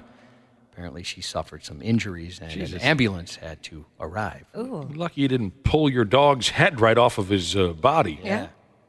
A man who accidentally drove off an embankment in eastern Oregon, stranding him in the woods overnight, was rescued the following day after one of his dogs traveled 4 miles to get help. Brandon Garrett was traveling with his 4 dogs to meet his family at a campsite June 2nd when he crashed on a turn. One of the dogs, named Blue, was able to reach the campsite and alert Garrett's family. The next day, his brother reported they located his vehicle but were unable to reach it due to a steep, bushy ravine, police said. About 100 feet away from the vehicle, Garrett was found alive, along with his 3 other dogs. The sheriff provided first aid, and Pine Valley Rural Fire volunteers and U.S. Forest Service employees used chainsaws to clear a path for search and rescue. They said it was very difficult to get to him. Once the team was able to reach Garrett, they secured him in a rescue basket connected to a high-line rope system and pulled him across the ravine to safety. His old dog, Blue, came to his rescue, saved his life. That dog better get special treatment from here on out. Oh, steak. Nothing but steak for a couple of weeks. The other 3 dogs better be sleeping outside. They did nothing. Yeah, can you imagine? I bet Blue is really holding that over their head. Oh, big time. Yeah, the other 3 dogs are like, yeah, we get it, dude. You saved him. Yeah, remember when I saved our owner and you guys did dick? You remember that? Mm-hmm. Game 3 of the NBA Finals airs tonight on ABC. The Celtics lead the Mavericks 2-0 going into tonight's game. On Apple TV Plus, the series premiere of Presumed Innocent. Jake Gyllenhaal plays a prosecutor trying to hold his family together after he's accused of murder. Dave Franco's 39 today. Dave Franco. I think that guy's funny. He's very funny. I don't even know who he is. It's James Franco's little brother. It just sounded funny when you said Dave Franco, so I went with it. He plays a great douchebag. He does. Yeah, yep. Yeah, I dig that guy. Jay from Jay and Silent Bob, Jason Mewes, is 50. Marv Albert, 83 today. Oh, wow. And that's 93X News. Care 11's Randy Shaver. Strut that ass, strut that ass, strut that ass. On the Half-Assed Morning Show. Ozzy, you okay, bro? I'm not. This White Sox season is doing this to me. I'm crawling on the set. What is happening to this team? You see this guy? I can't even get to the chair. What's this? It's a cactus. Okay, cactus. I'm gonna sit on it. That might hurt a little less than I just watched today's game. Randy Shaver and Brad Ryder. Bye, damn. Good morning. Yes. Good morning. Here they are. What's up, sluts? Back to barely hearing Brad, Randy. You gonna let him call you that? You gonna let him call you that, Brad? He didn't even hear. I can barely hear you. You know what I want to do? I want to quit. I'm so tired of the friggin' technical problems at this garbage, stupid radio station. The thing is, Nick, is if you quit, then that's when everything would get fixed. Probably. That's what they're waiting on? Yeah, that's just how it They're works, waiting on right? freeing up some of Nick's money to fix the technical problem. I make a lot of money. Exactly. Brad, can you hear us now? I can hear you guys. I can't hear Randy very well. Randy, so, scoot up Randy, a I little. want to apologize if I talk over you again, like I always do. Move Roseanne off the table, Randy, and just have the microphone. Come on. What? I don't know. I'm tired of every other week. So we can't hear this or that. It's because this place is just garbage. You know why? I bet your wife knows why. All the whores. Dude. Oh, it has to be the whores. It's funny though when you were in Vegas, I could hear you louder than those guys. It's just the weirdest thing.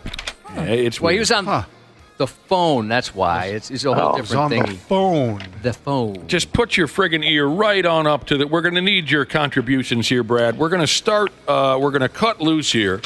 Oh, by the way, I should explain that intro because it's very funny. The Chicago White Sox are terrible. They lost a tough game in Seattle the other night. I think it was a walk-off dong. The Seattle Mariners beat the White Sox with a walk-off dong. I believe that the Sox had a decent lead in the ball game. None of that really matters because their whole season has been miserable. They have a post-game television show, like a lot of ball clubs do these days. Imagine watching that. Well, I would like to watch it after what I saw last think night. You'd have better things to do than that. But after what I saw last night, where we got the audio, this might be one hell of an entertaining show. You heard it. Right after the walk-off dong, they cut to the post-game show, which is hosted by some dude and Ozzie Guillen, who is insane. All right? God. right? Yes. That's entertainment. So, as you heard, they cut to the post-game show. They're playing sad piano music. That's funny right there from the get-go. The host of the show is crawling on the set of the show because he's been knocked to the ground from the ending of the ball game. And you hear, I know Ozzie Guillen is tough to understand. Ozzie Guillen picks up a cactus that is for some reason on the set of their post-game show. And he asks the host, "What is this?" And the host says, "It's a cactus." And Ozzie Guillen says, "I'm going to sit on it. That might hurt a little less than what I just watched." So that sounds like a pretty fun post-game show to me. That's great. If you want to see that video, hopefully it's on our website. I didn't get that one. And here we go again. I'm sorry. Maybe you should send it to me. That's not I send it to other people.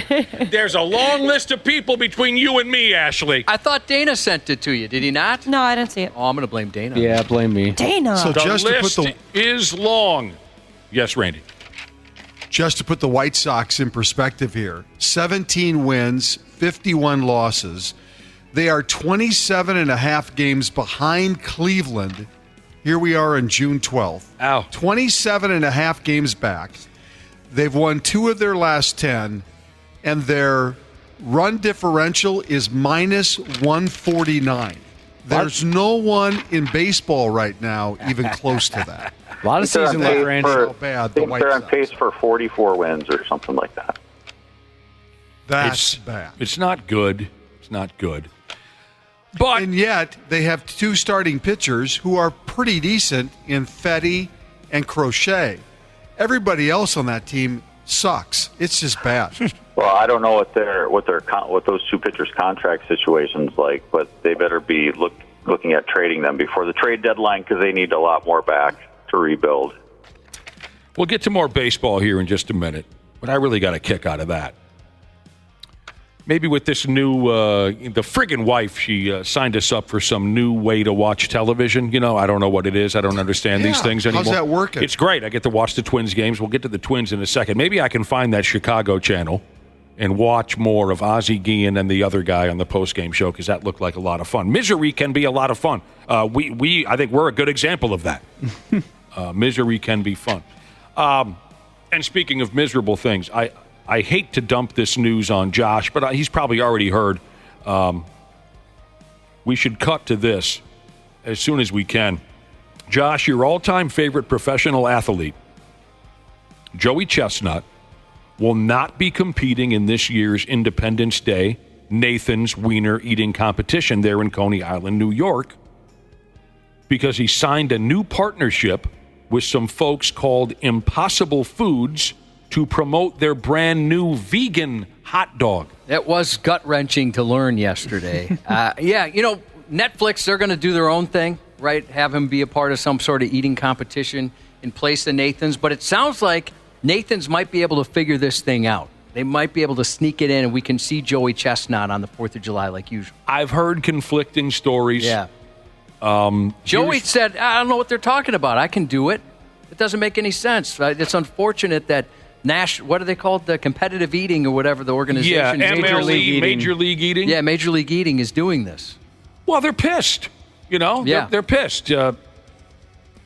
They've had them.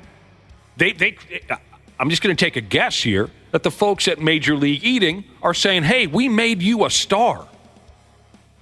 You think that's a fair guess? That Major League Eating is saying to Joey Chestnut, "Without you, no one would know you.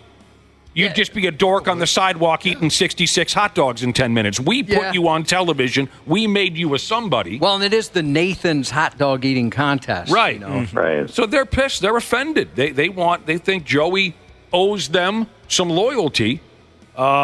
Major League Eating said, "We're devastated that he's chosen to represent a rival brand that sells plant-based hot dogs rather than competing in our contest." I mean, to Major League Eating fans, this is like Kobe Bryant passing on the NBA Finals to go play pickleball or something like that. You know what I mean? So this is a hell of a deal. It's surprising that he's not going to be a part of it. It doesn't seem right. Yeah, he's just out there trying to get his bag. I don't understand why that's such a huge problem. What the hell does that mean? He's trying to get money. Like, To get because his she's back. because he endorses them and stuff. I've never heard that before. Oh, really? Trying to make paper? Is that? Yeah, bag. Yeah, that's a common term. I've heard that. Oh, well, that's because you got teenage kids hanging around the house. So what do you mean? I'm not sure where you stand on this, Ashley, because I was thrown by the slang term. Where do you stand on this? Oh, I think he should definitely be allowed to be in the contest on the 4th of July.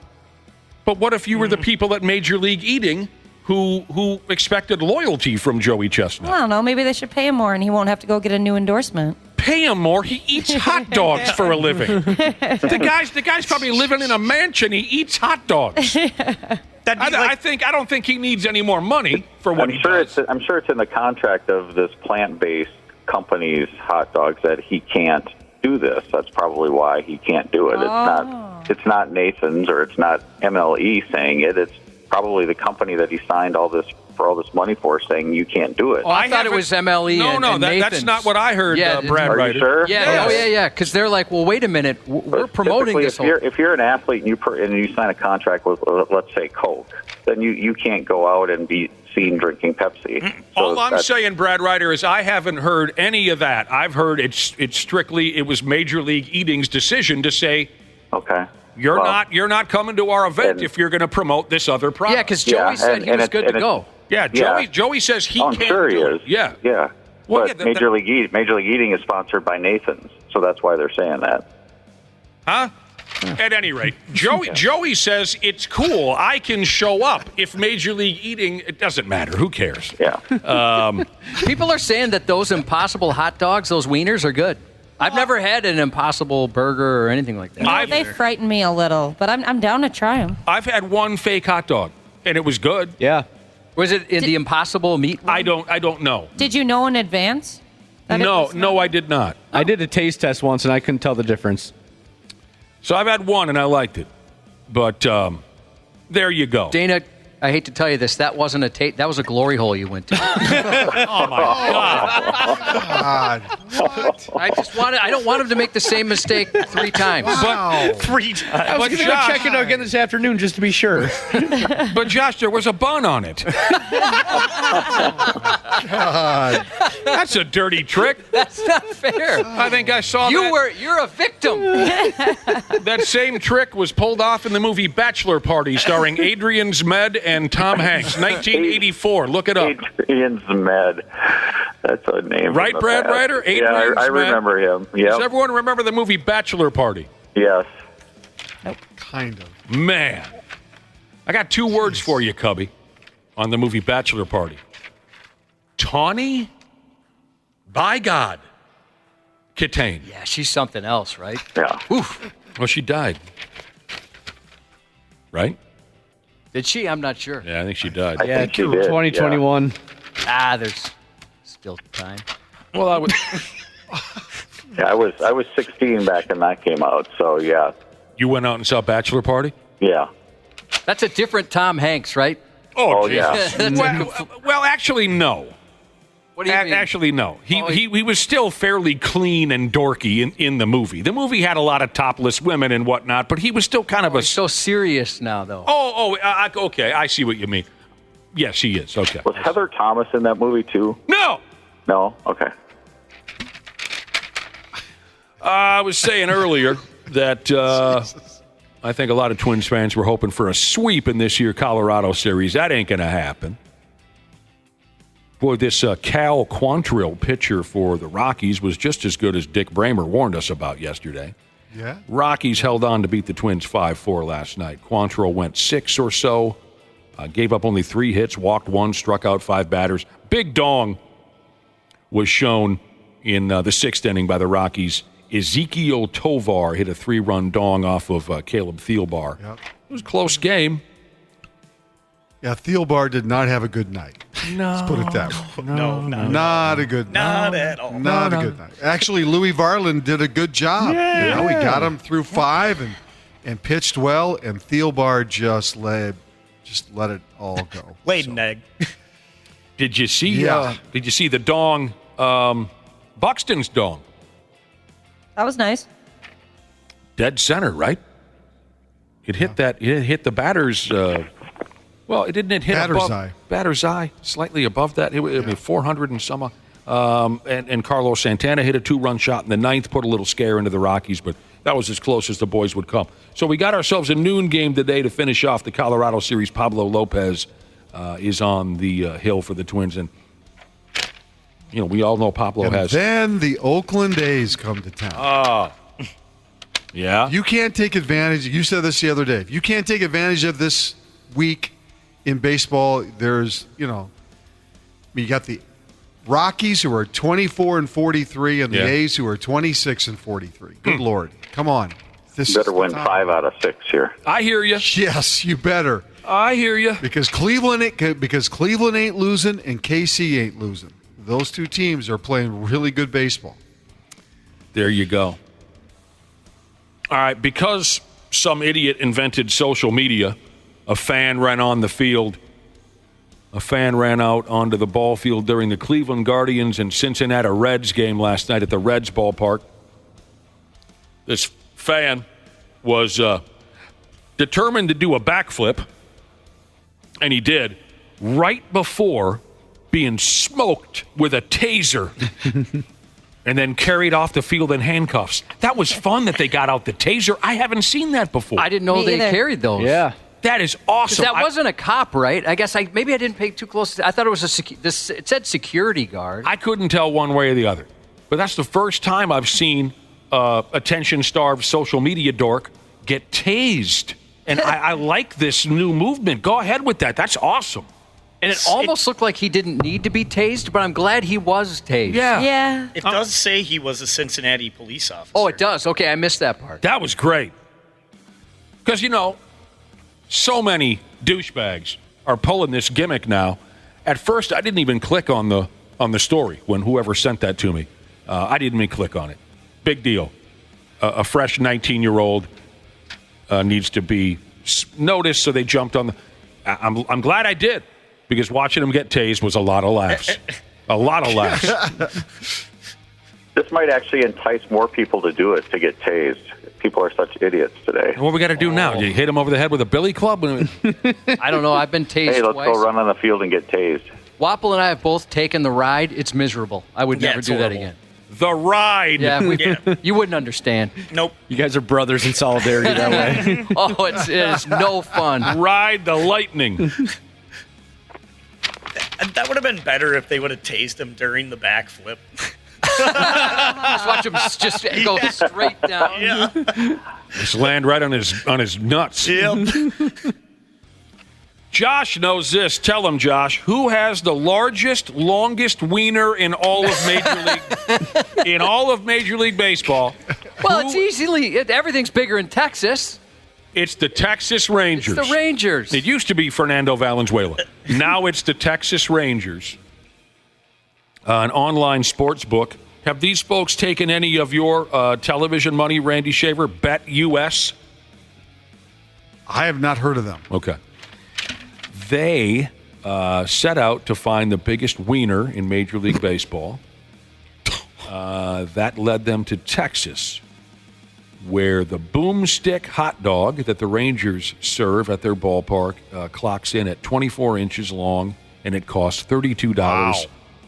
$32. Oh, my gosh. $32.96. That's a lot of wiener. That's insane. Wow. That's an insane price. That is a lot of wiener. Yeah, you're getting good value per inch, though. I'm wondering, because I'm a big eater. I don't know if I could eat 2 feet of dog. Oh, that's huge. They must put other stuff on that.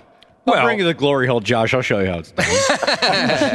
If it's anything like the boomstick that they were selling here at Target Field, now they stopped doing that, right? Or am I missing something? I haven't seen it in a few years, no. When Nellie Cruz was here, they had the boomstick, and it was Brad Ryder. It was covered in chili and cheese and hair.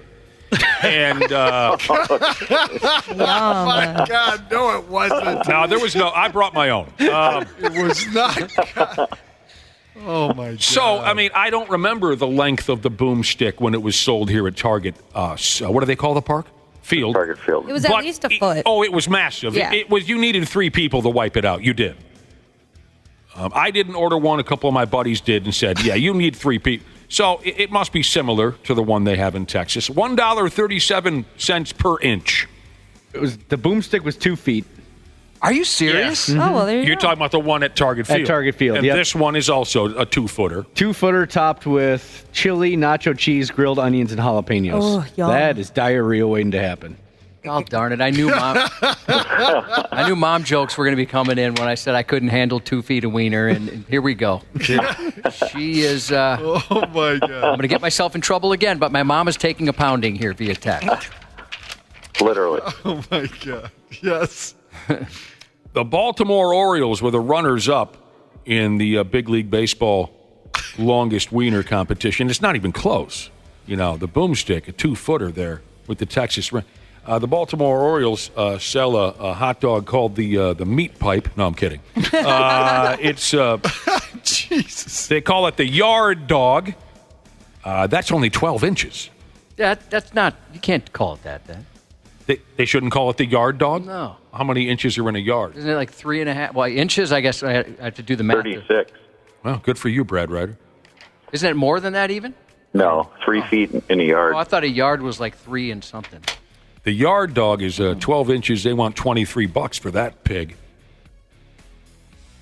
I like the boomstick gimmick. Well, of course, we all had a great time when Nelly Cruz was playing for the Twins. That was fun. Great hitter, great guy. Loved the boomstick gimmick.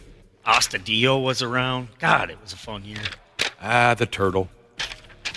Fond memories of the turtle. You have those, don't you, Wapple? Oh yeah, when he was placement. When he was a placement pitcher. God, that was fun. Oh, that was great times.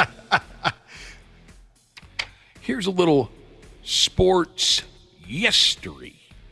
27 years ago, in 1997, interleague play in Major League Baseball began, ending a 126-year tradition of keeping the American and National League separate until the World Series.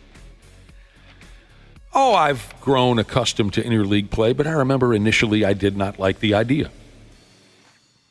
I liked that American and National League rivalry that made the All-Star game so much fun, and it made the World Series so special. That went away. Like I said, I've grown accustomed to it. Anyone have any stern thoughts on interleague play after 27 years? I think it's been great for baseball. I couldn't understand what was said.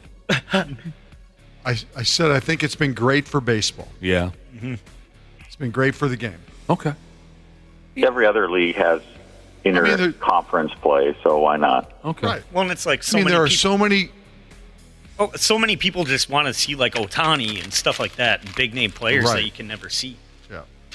There are so many great stars in this game, and to not be able to see them at least once a year, whether it's a home or away game, is a shame. And it's hard to believe that we sat through so many years of just American League competition or just National League competition where there were so many great players out there that we never got a chance to see in person.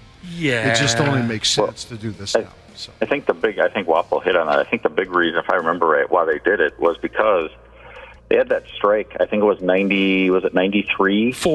94? Okay, Yes. And then when they came back from that strike, attendance was really not great at all. And I think that was kind of one of the things that they did to try to increase attendance back then. Yeah. That's when Herbeck retired. Yeah. During that strike.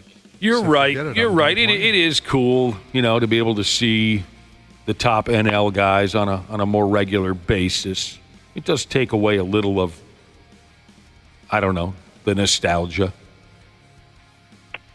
But it is what it is. NBA Finals Game 3 tonight. Speaking of Texas, this game will be played in Texas, 7:30 on Channel 5. Doncic is all beat up. I love to see it. What's his name? Porzingis is all beat up. These dudes got to suck it up. This is it. The whole series is riding on tonight. It's your whole life here. Dallas loses. Dallas loses. It's pretty much done. Oh, that'd be great. They've got to win. Teams are 5-31 when they go down 2-0 in the NBA finals since they went to a best-of-7 format. 5-31 when they go down 2-0. Dallas will be trying to become the sixth team to pull that off. The odds are stacked heavily against them, but they could look for inspiration from two teams in just the last decade who pulled off that comeback.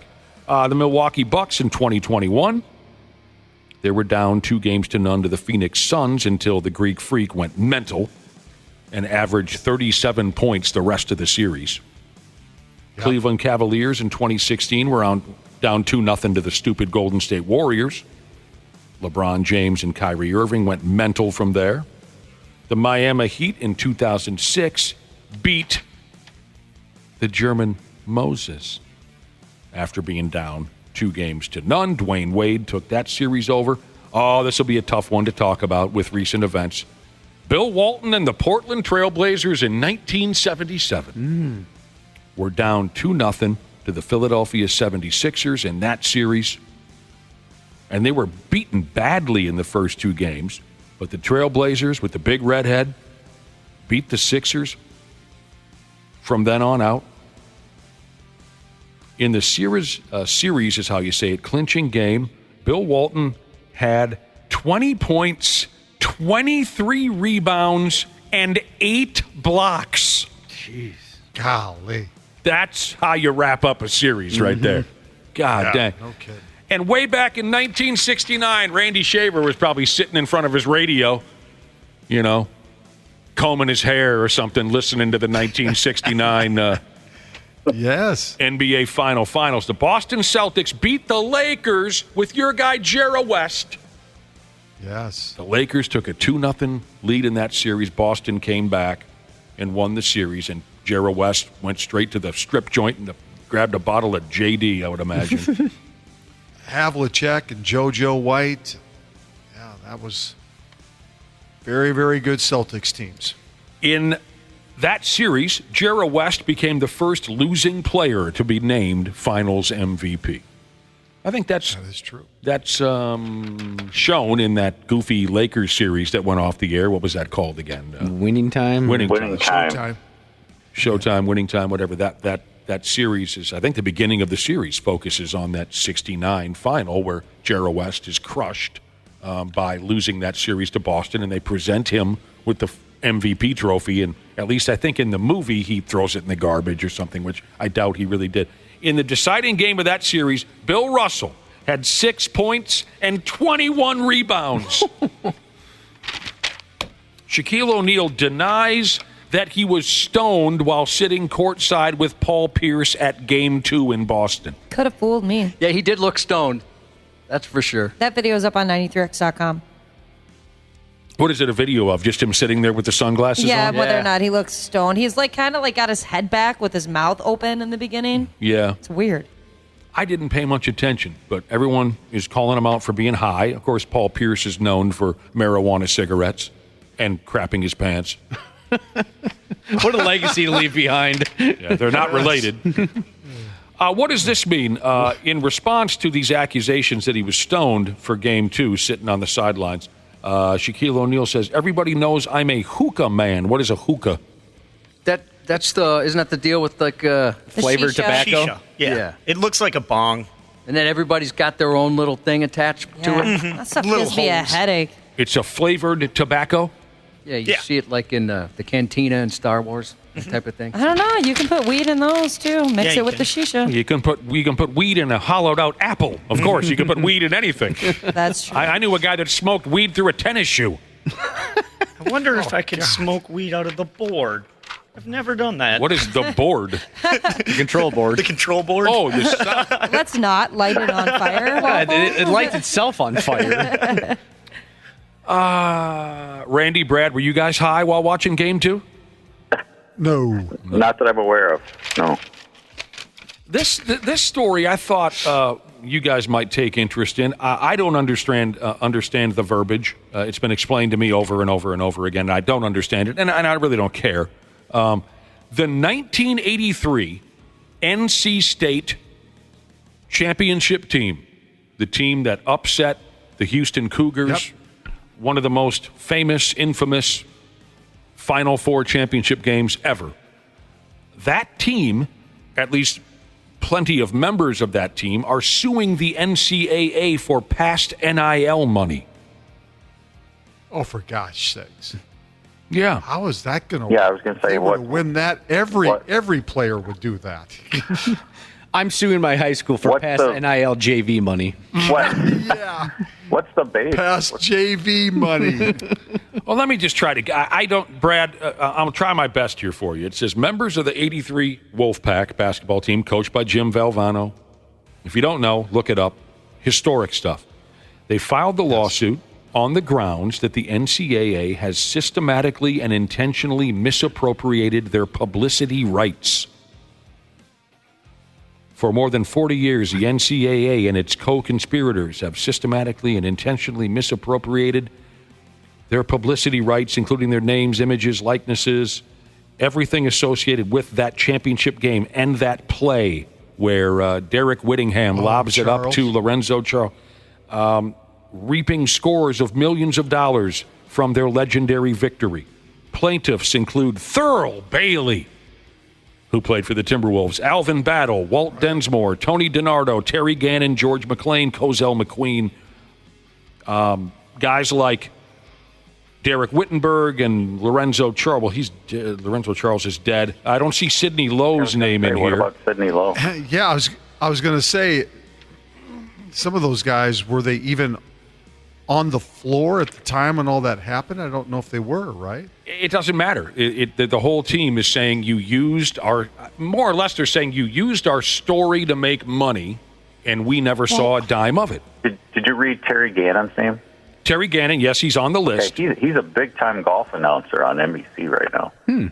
So the guys' names that I read who are named in the lawsuit are trying to convince the family of Lorenzo Charles, because he's dead. They're trying to convince Sidney Lowe and Derek Wittenberg to add themselves to the lawsuit. Come on, boys, get on board. We're all going to make some money. They say the NCAA has profited off our team. They've done the same off of other teams and other athletes. Especially in our case, it's been 40 years. I do believe that we would really like to see some equitable treatment across the board for everyone that's helped promote college athletics.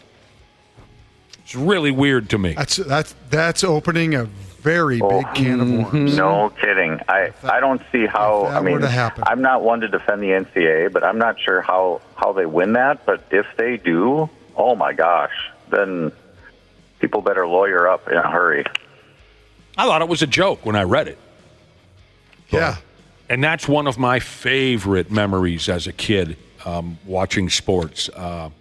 I jumped on board with NC State. I was in a real pickle in the '83 final because I jumped on board with NC State and Jim Valvano, and I thought they were, cool and everything. But my favorite player of all time was across the court that night in Akeem the Dream Olajuwon and the Houston Cougars. Phi Slamma Jamma. If you're clueless as to what we're talking about and you care, get on YouTube. There's documentaries on both the Wolfpack, the '83 NC State team, and Phi Slamma Jamma, the Houston Cougars team. The two teams met in the final. Those were two very entertaining and great. Both great stories. Great stories. Sidney Lowe was one of Flip's assistant coaches, so he used to tell stories when I was there about not only that game but that season. Really fun to listen to. He's a good guy. I wonder where he's going to end up, because I think he was one of J.B. Bickerstaff's assistants this year in Cleveland. I'd probably start crying if Sidney Lowe told me face-to-face the story of even just that final game. Again, both NC State and the Houston club. Look up the documentaries on those teams. They were great. I'll never forget, after Lorenzo Charles dunks the ball at the last second and NC State defeated Houston. First off, I think it was Olajuwon who just collapsed to the floor. And then the head coach of NC State, Jim Valvano, comes out onto the court. They wrap him in an American flag, and he kept saying, "Where's my father? Where's my father?" It's Jim Craig.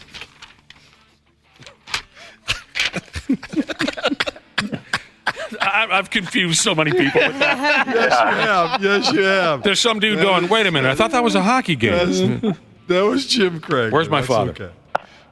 Where's my father? And a young lady with a little stocking cap put her arm around him and pointed up in the stands. He's right there. All right. NC State's had a pretty nice year. They went to the men's Final Four in basketball. They went to the College World Series now in baseball. NC State, he says. What's this now? Speaking of hockey, they don't start up the final again till tomorrow night.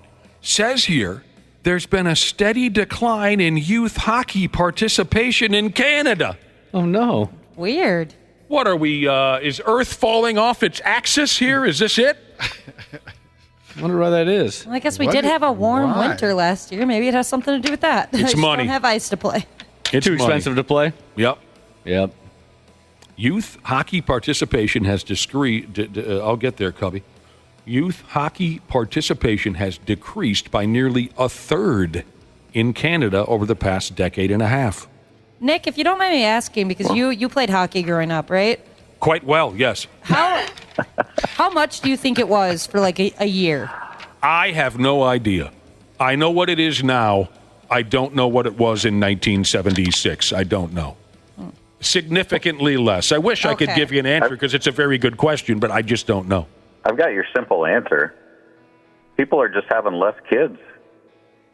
Okay. That may be true, too, yeah. I mean, there's less kids in colleges, there's less kids in sports, period, because people are having less kids. Okay, I'll go along with it. Yeah, that makes sense. What the story tells me is it's a cost thing. Everything from equipment and ice time. And, you get on these travel teams and you're going out of town and up and down. Yep. And it's year-round now, too, it seems like. So families are choosing, the state of hockey is going to come undone here, Cubby. Oh, they're going to come undone. Families are putting their kids in basketball and soccer. Oh. I think it was a strategic reason for my parents why I played soccer and basketball growing up. Because you didn't make the other teams. You're not hockey material, Dano. You can just tell from the get-go. You weren't tough enough for hockey. So, it's money. Financial issues were listed as the top concern, followed by youth mental health, like bullying. They're keeping their kids away from hockey because they think, they'll get their ass kicked up and down, bullied. So they're choosing basketball and soccer over hockey, followed by swimming. I was never any good at that. No. If I was a parent, too, and my kid wanted to get into hockey, I'd discourage it, not just because of the money. Obviously, that would be a big thing, too. But isn't it like they have ice time? Like, they're practicing at 11 p.m. tonight. Well, yeah, I mean, I can tell you. It's all over the board. Yeah, 6 a.m. and, Yeah, and it depending on what level you're at. I mean, shoot, I remember my stepson played all the way through high school. And sure, he'd have like an 11 a.m. and then maybe a 6 a.m. the next morning, right? It's whenever they could get the ice time. I remember we had ice time up in Chisago Lakes, and I lived in Lino Lakes. We had a practice at 5 a.m. one time. So we had to leave at 3:30 in the morning to get there. Well, hockey's expensive, but Brad, you can attest to this. Softball is out of control now as well. Oh my gosh, I never had anybody play hockey. I had basketball kids, but I can't imagine anything being more expensive than traveling softball.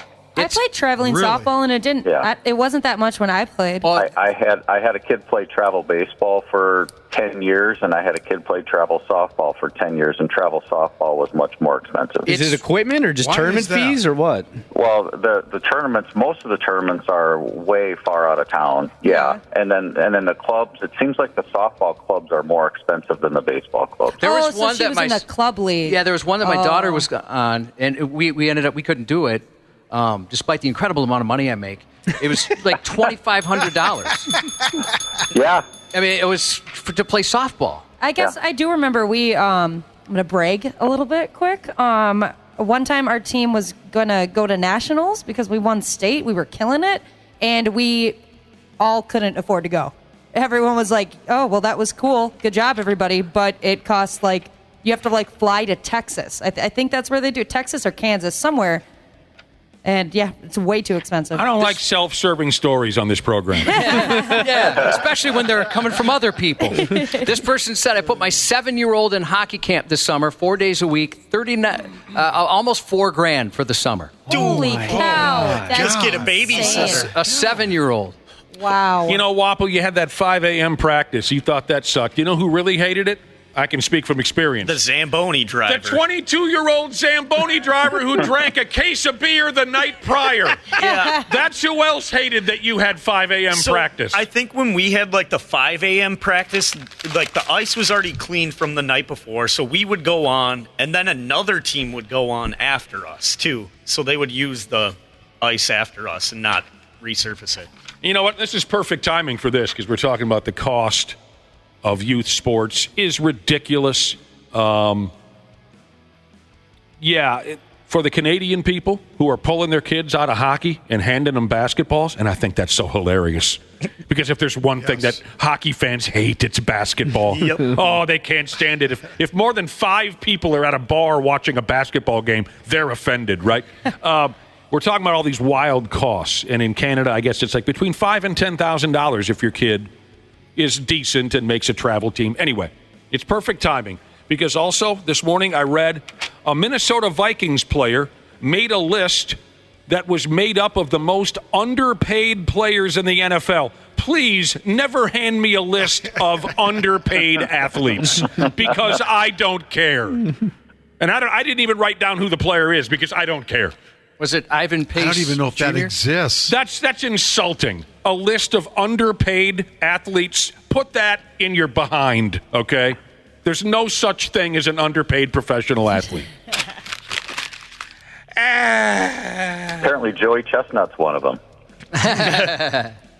Probably, if you asked him. There you friggin' go, you guys. All right, what else is going on around here? I wish I knew, Ashley, what it cost my folks to put me through hockey when I was a kid. What you have to remember is I had that stupid, and I still have him, that stupid twin brother.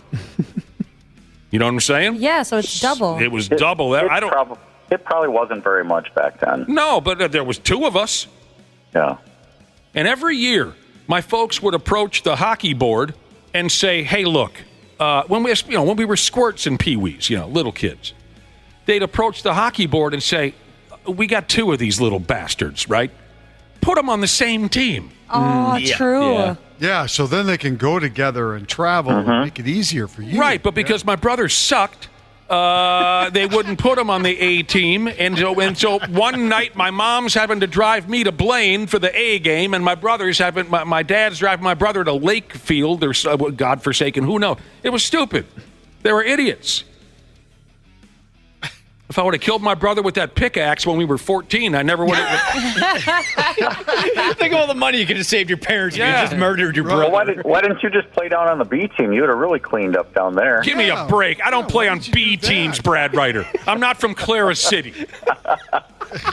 God, I'm not from Cedar Rapids. Oh, come on. Play on B teams. Does Cedar Rapids even have a B team? No. Everybody makes the A team. Yeah, they're just lucky to field a team. They're pulling kids out of class and handing them a baseball mitt. Could you please play baseball? Boy, people are texting with there's other... there's no hockey down there. No, I bet not. No, they wrestle and play basketball. There's no hockey in Clear City That's either. right. What are they saying, Cubby? Right. People are texting in other activities their kids do that are super expensive. Dance. I didn't consider that. Oh, yeah. Dance is Oh, I've heard that too. Dance, I gymnastics. had buddies. Yeah, my boyfriend buddies with danced girls like that his dance. whole life, and has girls that dance. Yeah, my boyfriend, who's a man, danced his whole life. And, No, he's not. Thanks for clarifying your boyfriend is a man. I just want to make sure because of what I'm about to say. But they were always going down to he's been all over the country just because of dance, and I can imagine that's not cheap to travel. My boyfriend is a man. I just wanted to throw that out there. With a beard and everything. Yeah, He's got a beard. manly man. He even did some plumbing yesterday. He does manly things. Someone help me out. Why is dance so expensive? All the outfits. outfits. Certainly. Outfits? In the Yeah. travel. Yes. My so a friend of mine, his in-laws, they own a dance studio, and they have to lock up the sequins. They're so expensive. Right? I mean, it's like thousands of dollars for the costumes and things like that. Costume changes. Yeah. Come on. Costume changes. That's good. And then like Brad was talking about with softball and some of this stuff, the travel expenses. They go all around the country. They bring their set pieces, everything. No. Yeah, when Brad coaches it, they change the spelling. It's SAWFT, softball. That's what it is. How's that club doing, Brad? Well, I coach JV, and so the high school season's over. Oh, I thought this was the time of year that... Wow, that early? That was really quick. No, high school season runs from March through May. Yeah, were you good? Were you guys any good? Yeah, we were good. Yeah, what kind of season did you have? Yeah. We had a great season. We finished like 13-6. How many times did you get ejected? Good. None. I didn't even really come close. So Darn it. I think Brad it's keeps a lot. school. I've mellowed. It's a lot different. I suppose You're gonna have to is up that your your kid numbers. playing? I bet it's different. That's right. It does make a big difference when your kid's not playing. One of your team's parents just texted in and said the team could hit and they could field, but the players didn't, but the coaches weren't all that sure on the rules. I've got a couple dads who listen, so shout out to them. Well, there you go. All right, Brad and Randy, we'll talk to you boys tomorrow. What day is it today? It's Wednesday. Oh, Wednesday. We'll talk to one of you, both of you. I don't know. We'll see you again. Okay. Thanks very much. We'll be back in a few minutes on the program. The 93X Half-Assed Morning Show. Are you ready to beat the heat this summer? Standard Heating and Air Conditioning is here to help you say goodbye to sweltering heat and hello to ultimate comfort. Ashley, what specials do they have going on this month? It is fun, sun, and savings time at Standard Heating and Air with incredible savings on AC units, heat pumps, and combo deals this month to ensure your air quality is up to snuff this summer. Go to standardheating.com for more info or to schedule your appointment today. The Bigger Pockets portfolio of podcasts are worthy of your investment. Short-term rental, once you purchase the property, you're now in hospitality. New episodes available every day. I often tell people the easier it is to find a deal, the less likely that deal is actually a deal. Bigger Pockets, On the Market, Rookie Real Estate, or Money Podcast. There's one sad-looking house that's still for sale with very bad pictures in a suboptimal location. The Bigger Pockets Podcast, on YouTube or wherever you listen. The 93X Half-Assed Morning Show. I hate them. All of them, bro. We feel the same way about you. There you go. Kind of a dick thing to say. There you effing. Thanks very much. We appreciate you tuning in this morning to the 93X Half-Assed Morning Show. Pull your hand out of the front of your blue jeans and prepare it for texting. Right now on the Luther Bloomington Kia text line. Text BOW, B-O-W. Text BOW to 651-989-9393 for a shot to win tickets to the Half-Assed Morning Show Independence Day Booze Cruise, which is happening Friday, June 28th. Thanks to the folks at Stillwater Riverboats, by damn. It's the only way you can get on that pig is if you win. So good luck. Again, the word is BOW, 651-989-9393. We're trying to get some human beings on the boat, Josh. That's all we're doing. Makes it more fun, right? Socializing with other folks. Now, put your hand back down the front of your pants. Okay. Spoiler alert, never removed mine. Because we're about to take a walk on the wild side. We're going to pay a visit to the underbelly of society. The sexual want ads, more or less. What did the city pages used to call it, Josh? Shoot, something crazy. Was it the wild side? Oh, God darn it. I want to say it was the wild, but I could be. Well, I'll get there. I just got to not think about it. Back in the day, we always had the city pages mailed here to the radio station, and we loved going straight to the back page for the sexual want ads. I'm seeking this. I'm seeking that. I'm looking for a college-age girl with a fat bottom to puke in my hair while I cover my own naked body with lamp oil. Things like that. Wild stuff. That's what we got in front of us here. A sampling of the Minneapolis Friends with Benefits Reddit page, where it says here, quote, people be horny. I hope everyone at some point in their life has a friend with benefits. That's a nice thing to have, don't you think? It's a glorious setup. Let me tell you something. Have. That's where it's at. Absolutely. Friends with benefits, that is where it's at. Those were very good times. Yeah, I don't need one now, but, but I think, I'm glad that I had that experience. It never ended well for And me. Wapple, thank you, by the way. Dude. Honestly. It was the greatest time of my life. I swear to God, it was the city page's wild side. That's where you would look up I thought it was called something else. I'm a 29-year-old male and I'm looking for this. And I'm a 26-year-old and I'm looking for 2 of those. A sampling, I didn't know this existed, but I know very little about the internet, a Friends with Benefits Reddit page. And this is supposedly local.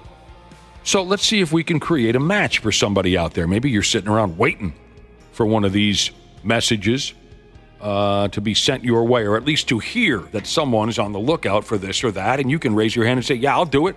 20-year-old male seeking MILF. How unique. Yeah. Is that every 20-year-old dude? Yeah. It doesn't have to be wildly original. It's just a guy, he wants what he wants. And there's more than just, they explain themselves. I'm home from college for the summer. Okay, I guess we have to throw this into the mix. Sure, there's a chance that this supposed 20-year-old looking for a MILF is 44 years old. Who knows? 20-year-old male seeking MILF. I'm home from college for the summer looking for a hot older lady for some fun. Teach me some things this summer. I live with my parents. Yeah, there's a turn only on. 20, I get it. So it would be best if you host. That's kind of adorable. Mom, get the front. Mom, there's someone at the door. And it's your MILF waiting on you. Yeah, you can't have that happen. And it's your mom's friend. Oh. Mom, the MILF is here. Anybody here have their mothers have a hot friend? No. No. Yeah, my mom neither. Actually, this could get me into trouble, but my wife doesn't have any hot friends. Oh, my God. Oh, that sucks. She doesn't have any friends. Oh, my God. I had an ex once who had me rank her friends in order, and that didn't end well. That's dangerous. I know. Yeah, she set you up for failure. I was trapped. Yeah. I fell for messed it. up. What kind of sucker answers that question? Yeah, what are you doing? And you put her at the bottom? Yeah. Yeah, my mom never had any real hot friends. 35-year-old male seeking female for pegging. Oh, boy. I haven't been pegged in a while, the guy says. It's been a hot minute. I thought you were talking from personal experience. I haven't been pegged in a while, he says, and I need a good time. Oh, boy. I wouldn't put that on my list of things that are a good time. No. You know, if you haven't been pegged in a while, can't you just get one of those suction cup deals and just bag that ass up? I imagine it's not Or the maybe you same. need somebody else to punish you. Maybe that's part of it. I The don't know. thrusting. I don't know the game. I don't know how. I don't know all the. Okay, I haven't been pegged in a while. Need a good time. I will return whatever you crave. Oh, I see what he means by that. After you blast me, whatever you want, I'll give it to you. I see where he's going with that. Well, that's nice. I have the tools, but need that operator. Oh, that's nice. Okay, so yeah, that's it, right? They want the companionship of someone doing that to them. It's nice to use the tools. You don't even have to pack a bag or anything. You can just show up, and he's got everything on site. Mom, the pegger is here. I have the tools, but I need that operator to break me in again. Oh, boy. Josh, is it okay? Go ahead and say no if you're uncomfortable. Is it okay if I share the kind of confusing off-air conversation we had a few minutes ago about anal sex? Well, it's embarrassing. I mean, but I didn't know this was going to become an on-air thing. I'm a little embarrassed. So I don't know what got us on the topic of anal sex, but I said, because Josh, he's not into it. Yeah, it's never been something that I've never tried it. It's never appealed to me. I was giving him tips as to if he ever decided to try it with the wife. I was giving him tips as to how to go about it, as that's what friends do. And he said, it just sounds really painful.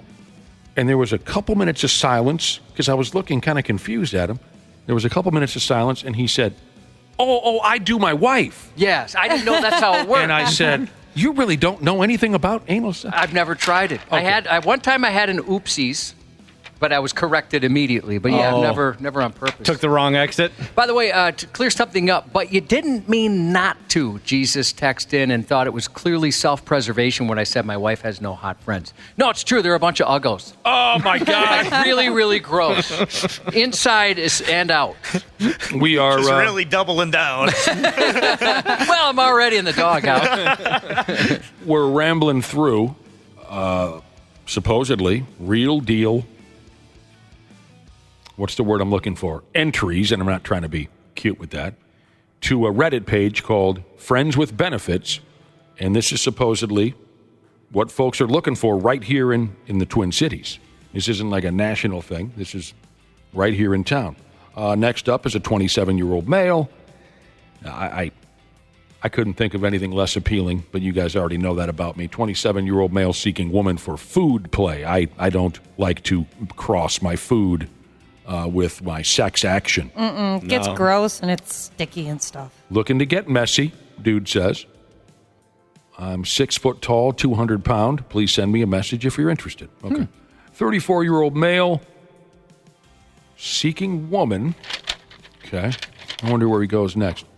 34-year-old male seeking woman. To use my face as a chair. I can get behind that. He says he's coming to town for a week for work. He's not from here. Sounds like an Iowegian. He's coming to town for a week for work. Would like to have some fun. And, service you while you take a seat. Any of these appeal to anyone here so far? That one was the most, the one that I'd probably be most willing to participate in it. You'd be happy to use a guy's mug as an easy chair? Yeah, why not? You don't want some guy to eat like SpaghettiOs off you or anything? If there's no, expectations for me to do anything back, why not? Just out of nowhere, kind of. Park it right here. Yeah, just paging through the newspaper. You know what? I am horny. No, you sit there for a while, you get bored, right? You're playing with your phone, I would imagine. And then out of nowhere. Oh, no. Oh, no. That would ruin it. For some people. It's natural. That's true. You're right. Somebody might request something like that. That would be awful. I would run for my life. 28-year-old woman looking for a bull. Husband wants to watch me get used. Oh, no, that's scary. You think you're man enough? Sign on the dotted line, tough guy. Husband wants to watch me get used. 38-year-old male seeking lonely housewife. He's also coming to town for the week. So, it's not all Minnesotans here being degenerates. Some folks are coming to town. Haven't they heard like the Mall of America or the Big Spoon or something like that? What are these people like? That's all they can do when they're in town? There's other things that are appealing about Minnesota. They're bored with all that other stuff. Paisley Park. Go tour the studio. I've heard that's common on dating apps. Guys who go into town for a work trip will sign up to one of the dating apps and say, "Hey, I'm in town for a week, looking to have some fun." Oh yeah, that happens all the time. Does it really? Yep. And then people are receptive to this? Yeah, because you can change. You're very welcoming. I'm not sure about every dating app, but I know on some of them you can change your radius and your location. So if you travel, you can switch it to wherever you're going now. Yeah, you can get laid anywhere. There's all kinds of different ways to wonderful. Get. This 38-year-old male I mentioned a minute ago who's seeking a lonely housewife. I guess I didn't think about it at first, but he specifically wants a married lady. That's a good way to get shot. But anyway, seeking a lonely housewife. I mentioned he's coming to town for a week, and he says that his tongue is bored. Oh, my tongue is so bored. Does that hasn't ruin had a it for workout. you, Ashley? Yeah, it does. Why do you have to do it? Why do you have to say that? Give my tongue something to do. No. My face is a chair. Yeah, Ashley, I'm curious. How long could you sit on a guy's skull, as was requested earlier in this Friends with Benefits Reddit page? What did he say again? Oh, yeah, a 34-year-old male seeking woman to use my face as a chair. How long could you sit on a guy's noggin before you just say, okay, look, I got to get out of here? I'm trying to think about this. Probably 30 minutes. Then it's like, okay, what are you doing down there? Why is it taking so long? 30 minutes. It's not me, it's you at this point. Oh, so you're saying 30 minutes where nothing's happening. Yeah. But what if he does some things? Then you give it an hour, maybe? And if he once he gets to the finish line, I'm good. Oh, really? Even if that's very quick? Yeah. You're up and out? Yep. You've changed. I don't need to stick around for round 2. All right, we got a few more of these we can roll through. Again, the Friends with Benefits Reddit page, man. I'm excited to read about it, but and I'm also kind of angry that you people, my friends, well, some of you are just work friends, you know I'm not an internet guy. Why don't you give me heads up on things like this? I wasn't aware. There's a Friends with Benefits Reddit page. Probably been there for years. No one says jack squat to me. Well, a couple people are saying there's a lot of bots on there, right, where it's not legit. That's what I'm looking for. Oh, that's what you want. 52-year-old man seeks bot to tease him and lie to him. I want a bot on my face. Yeah, make me go to a hotel room all excited and nobody's there. That's what I'm looking for. Just your friends pointing and laughing. Yeah, that's what gets me You thought off. you were going to get pegged. Right. That's how it goes. The 93X Half-Assed Morning Show. What in the actual are you guys doing? On 93X. Cripes, we only got a couple minutes to go. This is going to make for a tough transition here in a second, but we're getting multiple reports that basketball all-timer Jerry West has died. A favorite of our buddy Randy Shaver. He loves him. We were just talking about Jerry West earlier today. We'll cover it for sure tomorrow. We appreciate the heads up from a couple of members of the Brother and Sisterhood. Wow, Bill Walton and Jerry West in a week's time. Man. We'll cover it tomorrow. We were rapping back and forth about the Minneapolis Friends with Benefits Reddit page, where people go to find someone to fold in half. And, of course, you give specifically what you're looking for. What have we covered so far? Looking for a MILF, looking to get pegged, looking for a woman who's interested in food play, looking for a woman to use my face as a chair, looking for a woman. Got a text message from, how does this person call themselves? Snowboarding accountant Jesus, who said, this list sounds like it's all dudes. And I wrote him back, that's because it is all dudes. We had the one lady. Women don't need to beg for sex. Nah. Although it was a lady that made a request for her husband, essentially. Yes, she was. So I guess that one is still kind of for dudes. Yeah, she was speaking for him because he didn't have the balls to. Let's wrap this up. Let's see what else folks here in the Twin Cities are looking for on the Friends with Benefits Reddit page. And again, my ultimate hope is that someone in our listening audience hears this and they find their way over to the page and there's a hot matchup set to fire this weekend. That would be nice to make a little help making a connection like that. 42-year-old guy. Josh, just kind of sounds like it's all dudes. I noticed that. 42-year-old guy. You know what he'll do, Ashley? What? Give you a sensual massage. Oh, that's nice of him. Yeah, just give it a minute. He says, I've been told my massage skills are pure magic. From the first touch, your body will unwind as I work out every knot, turning you into putty in my hands. Sounds like a serial killer to me, Cubby. Yeah. I don't know. I might take the risk. My shoulder's killing me. I could use one. I've only had one massage in my entire life. It was gifted to me by my wife. Oh, they're glorious. Oh, I've never had one. I don't really like being touched, so I don't know if I can No, handle you do not. And so But you're insistent on touching others. Well, just you. Oh. Yeah, you might remember this, our old buddy Smilin' Don, a sales guy here for a long time. Hilarious dude. I miss him terribly. Sure. He's still alive, but I just miss him around here. Yeah.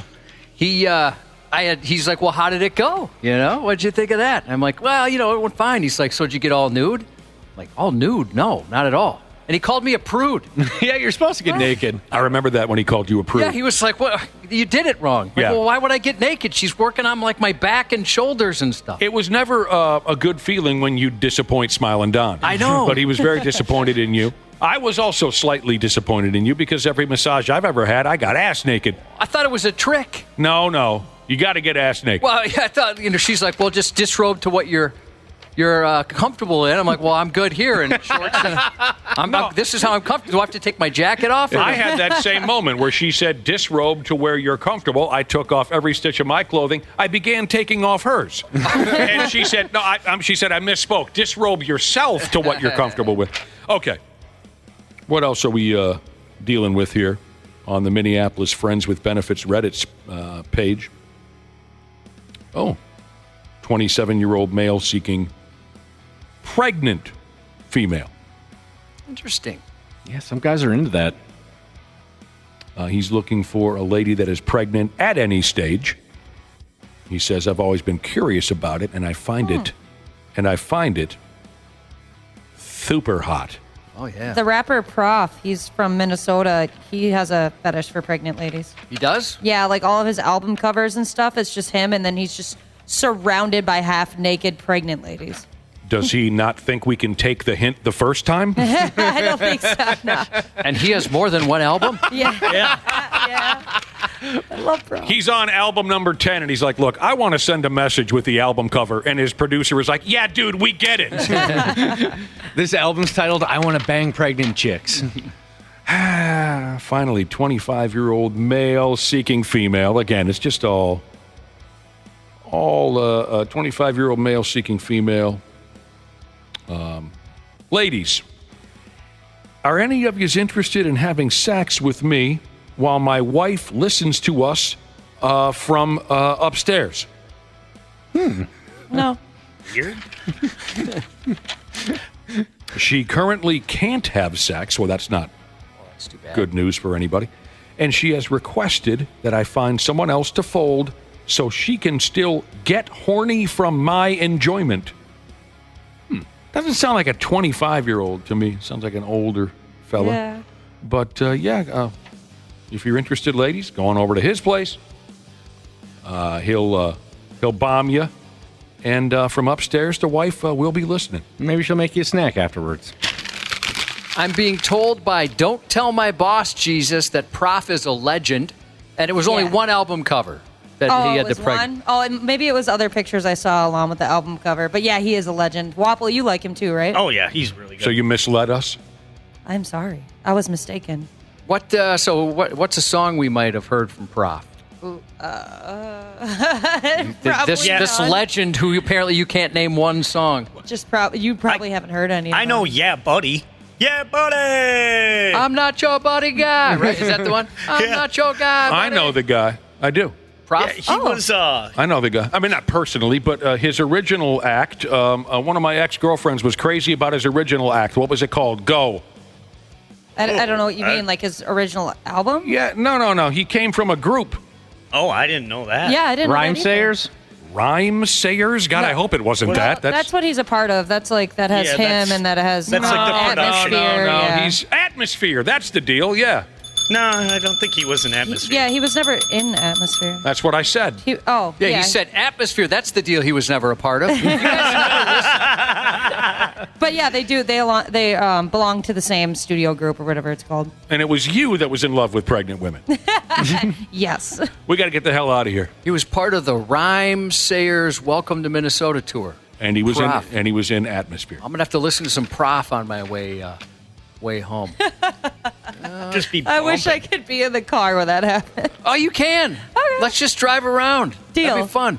Best of luck to Wagner Paint Jesus having some shoulder urgery this morning from Gopher Painter Jesus. And happy 40th to Gator. Happy Hump Day. 93X. The 93X Half-Ass Morning Show podcast is sponsored by Standard Heating and Air Conditioning. New episodes drop each weekday. If your podcast platform has ratings, go ahead and give us 5 stars and maybe give our enemies 1. Thanks, and here's a word from our sponsor. It is fun, sun, and savings time at Standard Heating and Air with incredible savings on AC units, heat pumps, and combo deals this month to ensure your air quality is up to snuff this summer. Go to standardheating.com for more info or to schedule your appointment today.